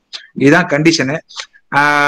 இந்த 4 வருஷத்துல இந்த 6 மாசத்துல, தட் மீன்ஸ் இந்த 2 வருஷத்துல அவர் டோட்டல் ஏர்னிங்ஸ் இருக்கு இல்லையா, அந்த டோட்டல் ஏர்னிங்ஸ மேல போட்டுக்கோங்க நியூமரேட்டர்ல, கீழே டினாமினேட்டர்ல 730 போட்டுக்கோங்க. 2 வருஷத்துக்குரிய டேஸ். அவர் அதுல வந்து எல்லா நாளும் வேலை பார்த்தாலும் சரி, வேலை பார்க்காட்டியும் சரி, டிவைட் பண்ண வேண்டியது 730 தான் டிவைட் பண்ணணும். 730 டிவைட் பண்ணிட்டு என்ன ஃபிகர் வருதோ அதுதான் ஆவரேஜ் டெய்லி வேஜ் இந்த எம்ப்ளாய்க்கு. இந்த ஆவரேஜ் டெய்லி வேஜஸ்ல 25% பே ஃபார் 3 months கொடுப்பாங்க. இதுதான் அந்த ஸ்கீமோட ஒரிஜினல் ஃபார்மேட். ஓகேங்களா? பட் இப்போ இந்த கோவிட் வந்ததுக்கு அப்புறமா இந்த ஸ்கீமை கொஞ்சம் மாடிஃபை பண்ணிருக்காங்க. இந்த மாடிஃபைடு ஃபார்மேட்ல பாத்தீங்கன்னா ஒரு சில சேஞ்சஸ் பண்ணிருக்காங்க. என்ன பண்ணிருக்காங்கன்னா, இந்த 4-6 மாசம் சொன்ன பாருங்க, 4-6 மாசத்துல எல்லா 6 மாசத்துலயுமே 78 நாள் வேணும்னு கட்டாயம் இல்லை. அதை ஒரு ரிலாக்ஸேஷன் கொடுத்துருக்கான். என்ன சொல்லியிருக்கான்னா, கடைசி 6 மாசம் மட்டும் கம்பல்சரியா 78 நாள் இருக்கணும்னு சொல்றான். லாஸ்ட் 6 months மட்டும் கம்பல்சரியா 78 days போட்டிருக்கணும். அதுக்கு முன்னாடி ஒரு 3-6 மாசம் இருக்கும் பாருங்க, அதுல எதுலயா ஒரு 6 மாசத்துல 78 days போட்டிருந்தா போதும். ஆக மொத்தம் எஃபெக்டிவா நம்ம 6 மாசத்துல மட்டும் 78 days போட்டிருக்கணும். கம்பல்சரி அதுல லாஸ்ட் 6 months வந்து கம்பல்சரியா he should have been put in a service of at least 78 days in the last 6 months. First condition ஆச்சா. First relaxation. இன்னொரு ரிலாக்ஸேஷன் என்னன்னா 25% ஆஃப் த வேஜஸ் தான் கொடுப்பேன்னாங்க அந்த ஆவரேஜ்ல. இப்போ அதை வந்து 50% இன்க்ரீஸ் பண்ணியிருக்கான், 50% கொடுக்குறேன்னு சொல்லியிருக்கான். இன்னும் 3வது கண்டிஷன் என்னன்னா, முன்ன வந்து இதை அப்ளை பண்ணணும்னா 90 நாள் முடிஞ்ச அப்புறம், வேலை இழந்து 90 நாளுக்கு அப்புறம் முடிஞ்ச அப்புறம் தான் அப்ளை பண்ண. ப்ராஸ்பெக்டிவா அப்ளை பண்ண முடியாது. சார் எனக்கு நேத்துல இருந்து வேலை போயிடுச்சு சார், நான் இன்னைக்கு அப்ளை பண்றேன் சார்னு பண்ண முடியாது. வேலை இழந்து 90 நாள் ஆன அப்புறம் தான் அப்ளை பண்ணணும்னு ஒரு கண்டிஷன் வச்சிருந்தான். இப்போ அதை ரிலாக்ஸ் பண்ணிட்டு 1 மாசம் கழிச்சு அப்ளை பண்ணிடலாம். வேலை இழந்து இப்போ மார்ச் 30 ஏப்ரல் 1ல இருந்து அவர் வேலை இல்லைன்னு வைங்க, அவர் மே 1ஆம் தேதியா அப்ளை பண்ணிடலாம். 30 நாள் வரைக்கும் வெயிட் பண்ணணும். 30 நாள் கழிச்சு அப்ளை பண்ணலாம். அப்ளை பண்ணா அவருக்கு பேமெண்ட் கொடுத்துரும். இப்போ முன்ன பழைய ஸ்கீம்ல அப்ளை பண்றதுக்கு எம்ப்ளாயர் கிட்ட போய் கையெழுத்து வாங்கணும். ஒரு ஃபார்ம்ல AB1 AB2லாம் இருக்கும். அதுல எல்லாம் வந்து எம்ப்ளாயர் வந்து சர்டிஃபை பண்ணணும், ஆமா இவர் வேலை இழந்துட்டாரு அப்படின்ட்டு. நிறைய கேஸ்ல பாத்தீங்கன்னா வேலை இழந்தவன் வந்து எம்ப்ளாயர் கூட நல்ல டேர்ம்ஸ்ல இருக்க மாட்டான். அவனும் முகத்தை ஃபேஸ் டு ஃபேஸ் பாக்குற கண்டிஷன்ல இருக்காது. ஆகையினால நிறைய பேர் போக மாட்டாங்க. அதுக்காக இப்போ இந்த தடவை ரிலாக்ஸ்டு கண்டிஷன்ல என்ன பண்ணிருக்காங்கன்னா, எம்ப்ளாயர் கிட்டயே எந்த இதுவுமே பண்ணாதீங்க, எம்ப்ளாயரை போய் டிஸ்டர்பே பண்ணாதீங்க, நீங்க டைரக்டா ஐபி போர்ட்டல்ல வந்து அப்ளை பண்ணுங்க. அப்ளை பண்ணீங்கன்னாலே போதும், நாங்க எங்க டாஸ்க் லிஸ்ட்ல வந்து விழுந்துரும். அதுக்கப்புறம் எங்க manager will follow up with employer and make the payment to you அப்படின்னு சொல்லிட்டாங்க. இந்த 4 ஆஸ்பெக்ட் தான் சார் ரிலாக்ஸேஷன் கொடுத்துருக்கான். ஃபர்ஸ்ட் ஆஸ்பெக்ட் வந்து இந்த 4 பீரியட்லயுமே 78 days இருக்கணும்ன்றத ரிலாக்ஸ் பண்ணி 2 இருந்தா போதும்ட்டான். செகண்ட் வந்து 90 நாள் கழிச்சு தான் அப்ளை பண்ணணும்னு சொன்னாங்க. அது இல்லை, இப்போ 30 நாள் கழிச்சே அப்ளை பண்ணலாம். 3வது வந்து எம்ப்ளாயர் கிட்ட போய் கையெழுத்து வாங்க வேண்டியது இல்லை எந்த ஃபார்ம்லயுமே, டைரக்டா ஐபிஏ வந்து இஎஸ்ஐக்கு அப்ளை பண்ணிக்கலாம். 4வது வந்து 25% பெனிஃபிட் கொடுக்கறதா சொல்லியிருந்தாங்க, அதை இப்போ 50% உயர்த்தி இருக்காங்க. ஆனா 90 நாளைக்கு தான், அதுல எந்த மாற்றமும் கிடையாது. உங்களுக்கு 90 நாள் தான் பெனிஃபிட் கிடைக்கும். இந்த 4 தான் சார் லேட்டஸ்ட் டெவலப்மெண்ட். இது வந்து ரீசென்ட்லி ஹார்ட்லி ஒரு 15-20 days பேக் இம்ப்ரூவ் டெவலப்மெண்ட் இது. அதனால வந்து இப்போ இந்த ஸ்லைட்ல சொல்லியிருக்க கண்டிஷன்ஸ் எல்லாம் ரிலாக்ஸ் பண்ணிருக்காங்க. இது ஒன்லி அப் டு டிசம்பருக்கு தான் இந்த ரிலாக்ஸேஷன். திருப்பி ஜனவரி 1ல இருந்து ஓல்டு கண்டிஷன் வில் அப்ளை. இப்போ ஒரு கோவிட் பேஷண்ட், கோவிட்னால வேலை இழந்தவனா இருந்தா ஃபர்ஸ்ட் கண்டிஷன் வேலை இழந்திருக்கணும். வேலை இழந்திருக்கணும்னா என்ன, நம்ம ஆன்லைன்ல அப்ளை மாசம் கான்ட்ரிபியூஷன் அப்லோட் பண்ணுவோம்ல, எம்ப்ளாயியோட கான்ட்ரிபியூஷன் ஆஸ் ஹெச்ஆர் நம்ம அப்லோட் பண்ணுவோம்ல, அப்போ வந்து லெஃப்ட் சர்வீஸ் அப்படின்னு போட்டிருந்தா தான் அது வேலை இழப்பு. லீவுன்னு போட்டிருந்தீங்கன்னா வேலை இழப்பு ஆகாது. புரியுது இல்லையா? ஃபர்ஸ்ட் லீவுன்னு போட்டீங்க, இல்ல அவனுக்கு வந்து சம்பளம் பாதி சம்பளம் போட்டிருக்கீங்க, இல்ல வெறும் 3 நாள் சம்பளம் போட்டிருக்கீங்க, 4 நாள் சம்பளம் போட்டிருக்கீங்க, ஆனா அவனை இன்னும் லெஃப்ட் ஆக்கல, லெஃப்ட் ஆக்காம வச்சிருக்கீங்க. லெஃப்ட் ஆக்கணும்னா தெரியும் இல்லையா உங்களுக்கு, அந்த லாஸ்ட்ல ஒரு கோட் இருக்கும், அது போட்டா உங்க டேட்டா பேஸ்ல இருந்து அவன் லெஃப்ட் ஆயிடுவான். அதாவது ஒரு வேலையை விட்டு ஒருத்தன் போறான்னா அந்த மாசமே அவனை லெஃப்ட் பண்ணி விட்டுருவான் நம்ம. அதே மாதிரி புதுசா வரும்போது அவனை அந்த மாசம் இன்சர்ட் பண்ணும். அது மாதிரி லெஃப்ட் ஆனாதான் அவன் வேலையை விட்டு போனான்றதுக்கு பொருள். லெஃப்ட் ஆகலைன்னா வேலை ஆகலைன்னு அர்த்தம். இதெல்லாம் இன்கேஸ் நீங்க கான்ட்ரிபியூஷனை இன்னும் அப்லோட் பண்ணாம வச்சிருக்கீங்க, ஏப்ரல்ல இருந்து ஒன்றும் பண்ணலன்னா இப்ப கூட பண்ணலாம். செப்டம்பர் வரைக்கும் பண்ணலாம் ஏப்ரலோட கான்ட்ரிபியூஷனை. இப்ப கூட யூ கேன் மேக். சொல்லுங்க சார், யாரோ ஒரு டவுட் கேட்டாரு, சொல்லுங்க சார். ஒரு டவுட். இப்போ மினிமம் 2 years ஒர்க் பண்ணணும்னு சொல்றீங்களா சார்? இப்போ ஒரு எம்ப்ளாயி ஒரு ஆஃப் ரோல் இருக்கான், ஒரு 1 year தான் அவனோட பர்மிட், அதாவது அவனோட கான்ட்ராக்ட், அந்த பர்மனன்ட், அதாவது கான்ட்ராக்ட் வந்து 1 year. இப்போ நெக்ஸ்ட் ஒரு எக்ஸாம்பிள் ஏ ஒரு கான்ட்ராக்ட், நெக்ஸ்ட் பி ஒரு கான்ட்ராக்ட் வந்துருவாங்க, கரெக்ட்டுங்களா? இல்ல இல்ல அது ஓகே. ஆனா எம்ப்ளாயி அவனே தானே இருப்பான். எம்ப்ளாயி பொதுவா வந்து இந்த கான்ட்ராக்ட் எம்ப்ளாயிஸ் வந்து கான்ட்ராக்டர் தான் மாறுவாப்ல, எம்ப்ளாயிஸ் அதே ஆளுங்க தான் இருப்பாங்க. அவங்கள பொறுத்த வரைக்கும் அவங்க 2 வருஷம் முடிச்சிட்டாங்களே, இங்க 1 வருஷம் அங்க 1 வருஷம். ஒரு முதலாளி கிட்ட வேலை செய்யறாங்கன்றது பொருள் இல்ல சார். அந்த இன்சூரன்ஸ் நம்பர்ல ஆமா சார். ஒரே நேரத்துல கூட 2 பேர்கிட்ட வேலை செய்யலாம் சார். இஎஸ்ஐல அலோவ் பண்றோம் சார். ஓ, ஒரே நேரத்துல இப்போ ஹைலி ஸ்கில்டு ஆ. எம்ப்ளாயிஸ் எல்லாம் இருப்பாங்க சார். இந்த பைப்பிங் இன்ஜினியரிங் எல்லாம் இருக்கும். அவன் வந்து காலையில இங்க ஒரு 2 மணி நேரம் வேலை பார்ப்பான், இன்னொரு 2 மணி நேரம் சாயங்காலம் இன்னொரு கம்பெனில போய் வேலை பார்ப்பான். அந்த மாதிரி இந்த கம்பெனில போடுற கான்ட்ரிபியூஷன் அந்த கம்பெனில போடுற சம்பளமும் மெர்ஜ் ஆயிடும் இஎஸ்ஐ வெப்சைட்ல. Okay okay okay okay. Maximum minimum 2 years any company. Any ஒரே இன்சூரன்ஸ் நம்பர் சார். அது எந்த கம்பெனியா இருந்தாலும் பரவாயில்ல. Okay sir. ஓகே. இதுல ஒரு சின்ன கிளாரிட்டி. இப்போ இந்த பேமெண்ட் வந்து இப்போ 1 மந்த்ல பே பண்ணுவோம்னு சொன்னீங்க இல்லையா? 1 மந்த்ல 15 டேஸ்ல பண்ணணும். 15 டேஸ் பண்ணும்போது அந்த 90 days ஆஃப் பேமெண்ட் இமிடியேட்டா பண்ணுவீங்களா இல்ல அது தட் வில் பி இன் இன்ஸ்டால்மென்ட்டா? மேபி 90 டேஸ் இமிடியேட்டா பண்ண மாட்டோம் சார். இப்போ வந்து 1 மாசம் கழிச்சு தான் அவர் அப்ளையே பண்ணணும்னு சொல்றோம். அதனால என்ன பண்ணுவோம்னா ஃபர்ஸ்ட் 1 மாசம் பேமெண்ட்டை முதல்ல கொடுத்துருவோம். இப்போ உதாரணத்துக்கு நம்ம இந்த கேஸே எடுத்துப்போம், கோவிட் கேஸே எடுத்துப்போம். ஏப்ரல் 1ல இருந்து அவருக்கு வேலை இல்லைன்னு வச்சுப்போம். ஏப்ரல் 1ல இருந்து வேலை இல்லை, ஆனா இப்பதான் அப்ளை பண்றாருன்னா அது ஆயிடுச்சு 4-5 மாசம் கழிச்சு தான் அப்ளை பண்றாரு. அந்த மாதிரி கேஸுக்கு ஃபுல் பேமெண்ட் கொடுத்துருவோம். Okay okay. இன்னொரு எக்ஸாம்பிள் சொல்றேன். இப்போ போன மாசம் தான் வேலை இழந்தாரு அவரு. போன மாசம் வரைக்கும் வேலையில இருந்தாரு. போன மாசம் தான் வேலை போச்சுன்னா அவருக்கு வேலை போய் 1 மாசம் தான் ஆகுது. ஓகே. 1 மாசம் கழிச்சு தான் அப்ளையே பண்ண முடியும். அப்ளை பண்றாரு. நேத்து தான் அப்ளை பண்றாரு. நேத்து தான் 1 மாசம் முடியுதுன்னே வச்சுப்போம். நேத்து தான் அப்ளை பண்றாரு. அப்ளை பண்ணா முதல்ல 1 மாசத்துக்கு கொடுத்துருவோம். பிறகு அடுத்து 1 மாசம் முடிஞ்சாதான் அடுத்த 1 மாசம் முடிஞ்ச அப்புறம் தான் அந்த சம்பளம் போடுவோம். Fine sir, fine. சோ இதுல இன்னொரு விஷயம், இப்போ மெட்டர்னிட்டிக்கும் அதே மாதிரி தான். மெட்டர்னிட்டி பெனிஃபிட்ல கூட குழந்தை இப்போ நேத்து தான் பிறந்ததுன்னா 1 மாசம் கழிச்சு தான் ஒரு மாசமா போட்டுக்கிட்டோம். இல்ல ஃபைன். இதுல இன்னொரு கிளாரிட்டி சார். இப்போ 3 months before already I last employment for last 3-4 months நான் இப்ப பண்ணும்போது நீங்க எனக்கு அந்த 3 months கொடுத்துருவீங்க. கொடுத்துரும். சோ இப்போ இதே கேஸ்ல எனக்கு வந்து 1 month பிஃபோர் எம்ப்ளாய்மெண்ட் போயிடுச்சு. நான் இப்ப அப்ளை பண்றேன், எனக்கு 1 month கொடுத்துறீங்க. நெக்ஸ்ட் மந்த் எனக்கு எம்ப்ளாய்மெண்ட் கிடைச்சிருச்சு. நீங்க ஆட்டோமேட்டிக்கா நீங்க இந்த 2 மாசத்துல கொடுக்க மாட்டீங்க. கொடுக்க மாட்டோம். ப்ரொவைடர் அது தெரிய வந்தா இல்ல தெரிய வந்தா அது ஒண்ணு. இன்கேஸ் நான் சொல்றேன் வாலண்டரா நான் கொடுத்துட்டேன். சோ நீங்க நான் 1 month மட்டும் வாங்கியிருக்கேன்னா இன் ஃபியூச்சர் இந்த 2 months தான் நான் ஃபியூச்சரை ஃபர்தரா கிளைம் பண்ண முடியுமா? அது இல்ல sir. Only once in life time தான் போட்டிருக்காங்க சார். போட்டிருக்காங்க. பட் அந்த ஸ்பிளிட்டுக்காக கேக்குறேன். ஏன்னா ஸ்பிளிட்டுக்காக மேபி அது 90 days கொடுத்திருக்கீங்க. கேக்குறது வேலிட் பாயிண்ட். மேபி அது அகைன் இந்த கைட்லைன்ஸ் வந்ததுன்னா we will be able to clarify it sir. Okay okay sir. And with your permission sir, இந்த நிர்மல் குமார்னு ஒருத்தர் அந்த கிளாரிட்டி கேட்டிருந்தாரு 2 years வந்து எனிதான்ட்டு. அவருக்கு ஜஸ்ட் ஒன் மோர் கிளாரிட்டி. அதாவது என்னன்னா எனி 2 yearsன்றத விட அந்த இஎஸ்ஐல கண்டினியூட்டி இருக்கணும், பிரேக் இருக்க கூடாது. With the same number like PF இல்லையா சார்? ஆமா சார். இமிடியேட்லி ப்ரீசீடிங் 2 years தான் போட்டிருக்காங்க சார். 2 years. பட் அதே சமயம் இஎஸ்ஐ நம்பர் மாறக்கூடாது இல்லையா sir? Same number should be carry forwarded. ஆமா ஆமா ஆமா. Same account. ஆமா சார். ஆமா சார். Fine sir. அதனால just a clarity to that Nirmal Kumar.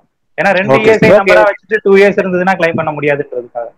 அதுக்கு கூட மெர்ஜ் பண்ணிக்கிறதுக்கு ப்ரொவிஷன் இப்போ வச்சிருக்கான் சார். இப்போ ஒரு ஆள் வந்து தெரியாம இன்னொரு நம்பர் எடுத்துட்டாரு. பட் அதே பேரு, அதே டேட் ஆஃப் பர்த், அதே அப்பா பேரு எல்லாம் ஒன்னா இருக்குன்னு வச்சுக்கோங்க. 2 நம்பர்லயும் தனியா வந்து அது தனி ப்ராசஸ் சார். அதுக்கு வந்து இந்த 2 நம்பரும் ஒண்ணுதாங்க. எனக்கு அந்த கம்பெனில இருக்கும்போது இந்த கம்பெனில புது நம்பர் எடுத்துட்டாங்க. அதனால இந்த 2 நம்பரையும் மெர்ஜ் பண்ணி ஓல்டஸ்ட் ஆஃப் த 2 நம்பரா ஆக்கிடுவாங்க. ஓல்டஸ்ட் ஆஃப் த நம்பரை ரீடைன் பண்ணிப்பாங்க, நியூ நம்பரை டிலீட் பண்ணுவாங்க. Okay. And one more thing sir, இந்த பிரேக் இன் சர்வீஸ் இப்போ நான் லாஸ்ட் 1 year ஒர்க் பண்ணிருக்கேன். இன் பிட்வீன்ல ஐ ஹேவ் 2 months பிரேக். அதுக்கப்புறம் 3rd month நான் திருப்பி ஜாயின் பண்றேன். சோ அந்த பிரேக் இன் சர்வீஸ் எப்படி இதுல கண்டினியூட்டில எடுத்து வருவோம்? இதுல வராது. 9 பிரேக் இன் சர்வீஸ் வந்ததுன்னா அப் டு 9 months வரைக்கும் பிரேக் இன் சர்வீஸ் கண்டினியூட்டியா எடுத்துக்கலாம். ஓகே. 9 monthsக்கு மேல பிரேக் இன் சர்வீஸ் இருந்தா கண்டினியூட்டி வராது, கட் ஆயிடும். Okay sir. Fine sir. Fine sir. Thank you sir. Thanks. அப்புறம் மிஸ்டர் சந்திரசேகரன் ஒருத்தர் ஒரு இது கேட்டிருக்காரு சாட்ல. For a married female employee have ESI coverage for their parents அப்படின்னு கேட்டா, மேரிடு ஃபீமேல் எம்ப்ளாயி, இப்போ நார்மலா மேல் எம்ப்ளாயியா இருந்தா அவங்க பேரண்ட்ஸை சேர்த்துப்பாரு, பிள்ளைங்களை சேர்த்துப்பாங்க, ஒய்ஃபை சேர்த்துப்பாங்க, அவ்வளவுதான். மேரிடு ஃபீமேல் எம்ப்ளாயிக்கு வந்து அவங்க பேரண்ட்ஸ், அந்த ஃபீமேலோட பேரண்ட்ஸை தான் சேர்க்க முடியும், மாமனார் மாமியாரை சேர்க்க முடியாது. அது ஒரு இஷ்யூ இருக்கு.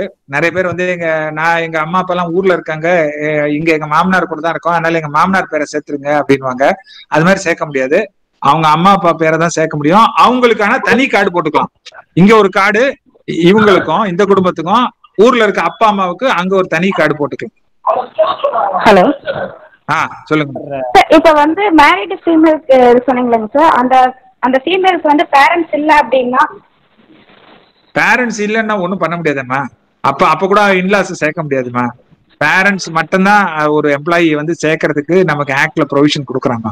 இன்லாஸுக்கு சேர்க்கல. என்னமோ இந்த கோடு வருது இல்ல, கோட் ஆஃப் சோசியல் செக்யூரிட்டி, அதுல வந்து ஏதோ அமெண்ட் பண்ணிருக்கிறதா கேள்விப்பட்டேன். இன்லாஸ் கூட சேர்க்கலாம் அப்படின்னு. ஓகேங்க சார். இன்னொரு டெக்ஸ்ட் பாக்ஸ்ல ஒருத்தர் போட்டிருக்காரு mister Dakshinamurthy, the procedure for bulk uploading of mobile number and bank account details இருக்கான்னு கேக்குறாரு. அதே ரெடி பண்ணிட்டு இருக்காங்களா? எல்லாருமே கேக்குறாங்க, ரொம்ப கஷ்டமா இருக்கு அது. அதனால அந்த மாடியூல் ஏதோ ரெடி பண்றாங்களா. they are expecting in within 15-20 daysல வந்துரும் சார். அந்த ஐடி விங்ல இருந்து சொன்னாங்க, நாங்க கேட்டோம். So more than 2.5 hours, like ஒரு அதாவது ஒரு சார் உங்களோட சார் இதோட க்ளோஸ் பண்ணலாம். ஏன்னா இன்னும் few more people are online, I believe so. ஒரு இன்னைக்கு வந்து ஆன்லைன்ல வந்து நம்ம வெளியே போய் பிசிக்கலா ஒரு ஃபீஸ் கட்டி கூட ஒரு லேபர்லால இந்த அளவுக்கு அக்யூரேசியான டீடைல்ஸ் எல்லாம் வாங்குறது ரொம்ப கஷ்டம். So on behalf of the entire crew, so we all thank for your wonderful effort. ஏன்னா இவ்வளவு உங்களோட ஆபீஸ் முடிச்சுட்டு, ஏன்னா நான் உங்கள்ட்ட மார்னிங்ல இருந்து பேசிட்டு இருக்கேன். ஸோ ஆபீஸ் போயிட்டு 4 o'clock வீட்டுக்கு வந்து, ஸோ ஃபோன் ப்ராப்ளம், த நெட்வொர்க் இஷ்யூஸ், அது இதுலயும் நீங்க more than 2.5 hours you have spent your time. And also to the participant, ஏன்னா இது வரைக்கும் நாங்க எந்த ஈவெண்ட்லயும் பார்த்ததே இல்லை. ஒரு 2.5 மணி நேரம் ஒரு 40 பேர் ஒரு செஷன்ல ஹோல்ட் ஆன் பண்ணி கேப்ல எங்கேயுமே ஸ்பிரிட் ஆகாம ஃபுல் ஃபோக்கஸ்ல இருந்தது வந்து because of all your clarity sir. ஏன்னா பியாண்ட் யுவர் ஒரு கவர்மெண்ட் அபிஷியல்ன்றத லிமிட்டையும் தாண்டி ஒரு லேமன் லெவல்ல எங்க எல்லாருக்கும் சொல்லி கொடுத்துருக்கீங்க. ஸோ வெரி வெரி வெரி ஒரு வெரி பிக் தேங்க்ஸ். இது நேர்ல பார்த்துருந்தோம்னா நாங்க வேற மாதிரி எங்களுடைய கிராட்டிடியூட காட்டியிருப்போம். பட் இது விஷுவல்ன்றதுனால விஷுவல் பிளாட்ஃபார்ம்ல எப்படி எங்களுக்கு சொல்றதுன்னு தெரியல sir. So much more thanks. So still we any queries in future we all connect with you. So thank you very much. So to all the team members, once again I am telling you, உங்களோட எல்லா queriesயுமே நீங்க put it in mail. இங்க எங்களோட mail ID and mobile number also will share it. queries அதுல போடுங்க. we will connect with Ramesh sir. அவங்களுடைய கிளாரிட்டியை we will come back to you and we will share it to you. Also sir வேற இப்போ சாரோட phone number கொடுத்தாங்க. So taking the privilege, எல்லா விஷயத்துக்கும் phone பண்ணி டிஸ்டர்ப் வேணாம். it is a humble request. You put it in text, sir பார்த்துட்டு he will give you a reply. So thank you very much for the wonderful effort. I personally thank Ms. Kavita and Mr. Vinod Kumar for doing such a wonderful organization. ஏன்னா இதுல வந்து இவ்வளவு coordinate பண்ணி எவ்வளவு எஃபெக்டிவா பண்ணதுக்கு thanks to the entire team. So every month நல்ல valuable program பண்ணுவோம். Give your comment. So we will reach out to everyone. So thanks a lot and thanks everyone sir.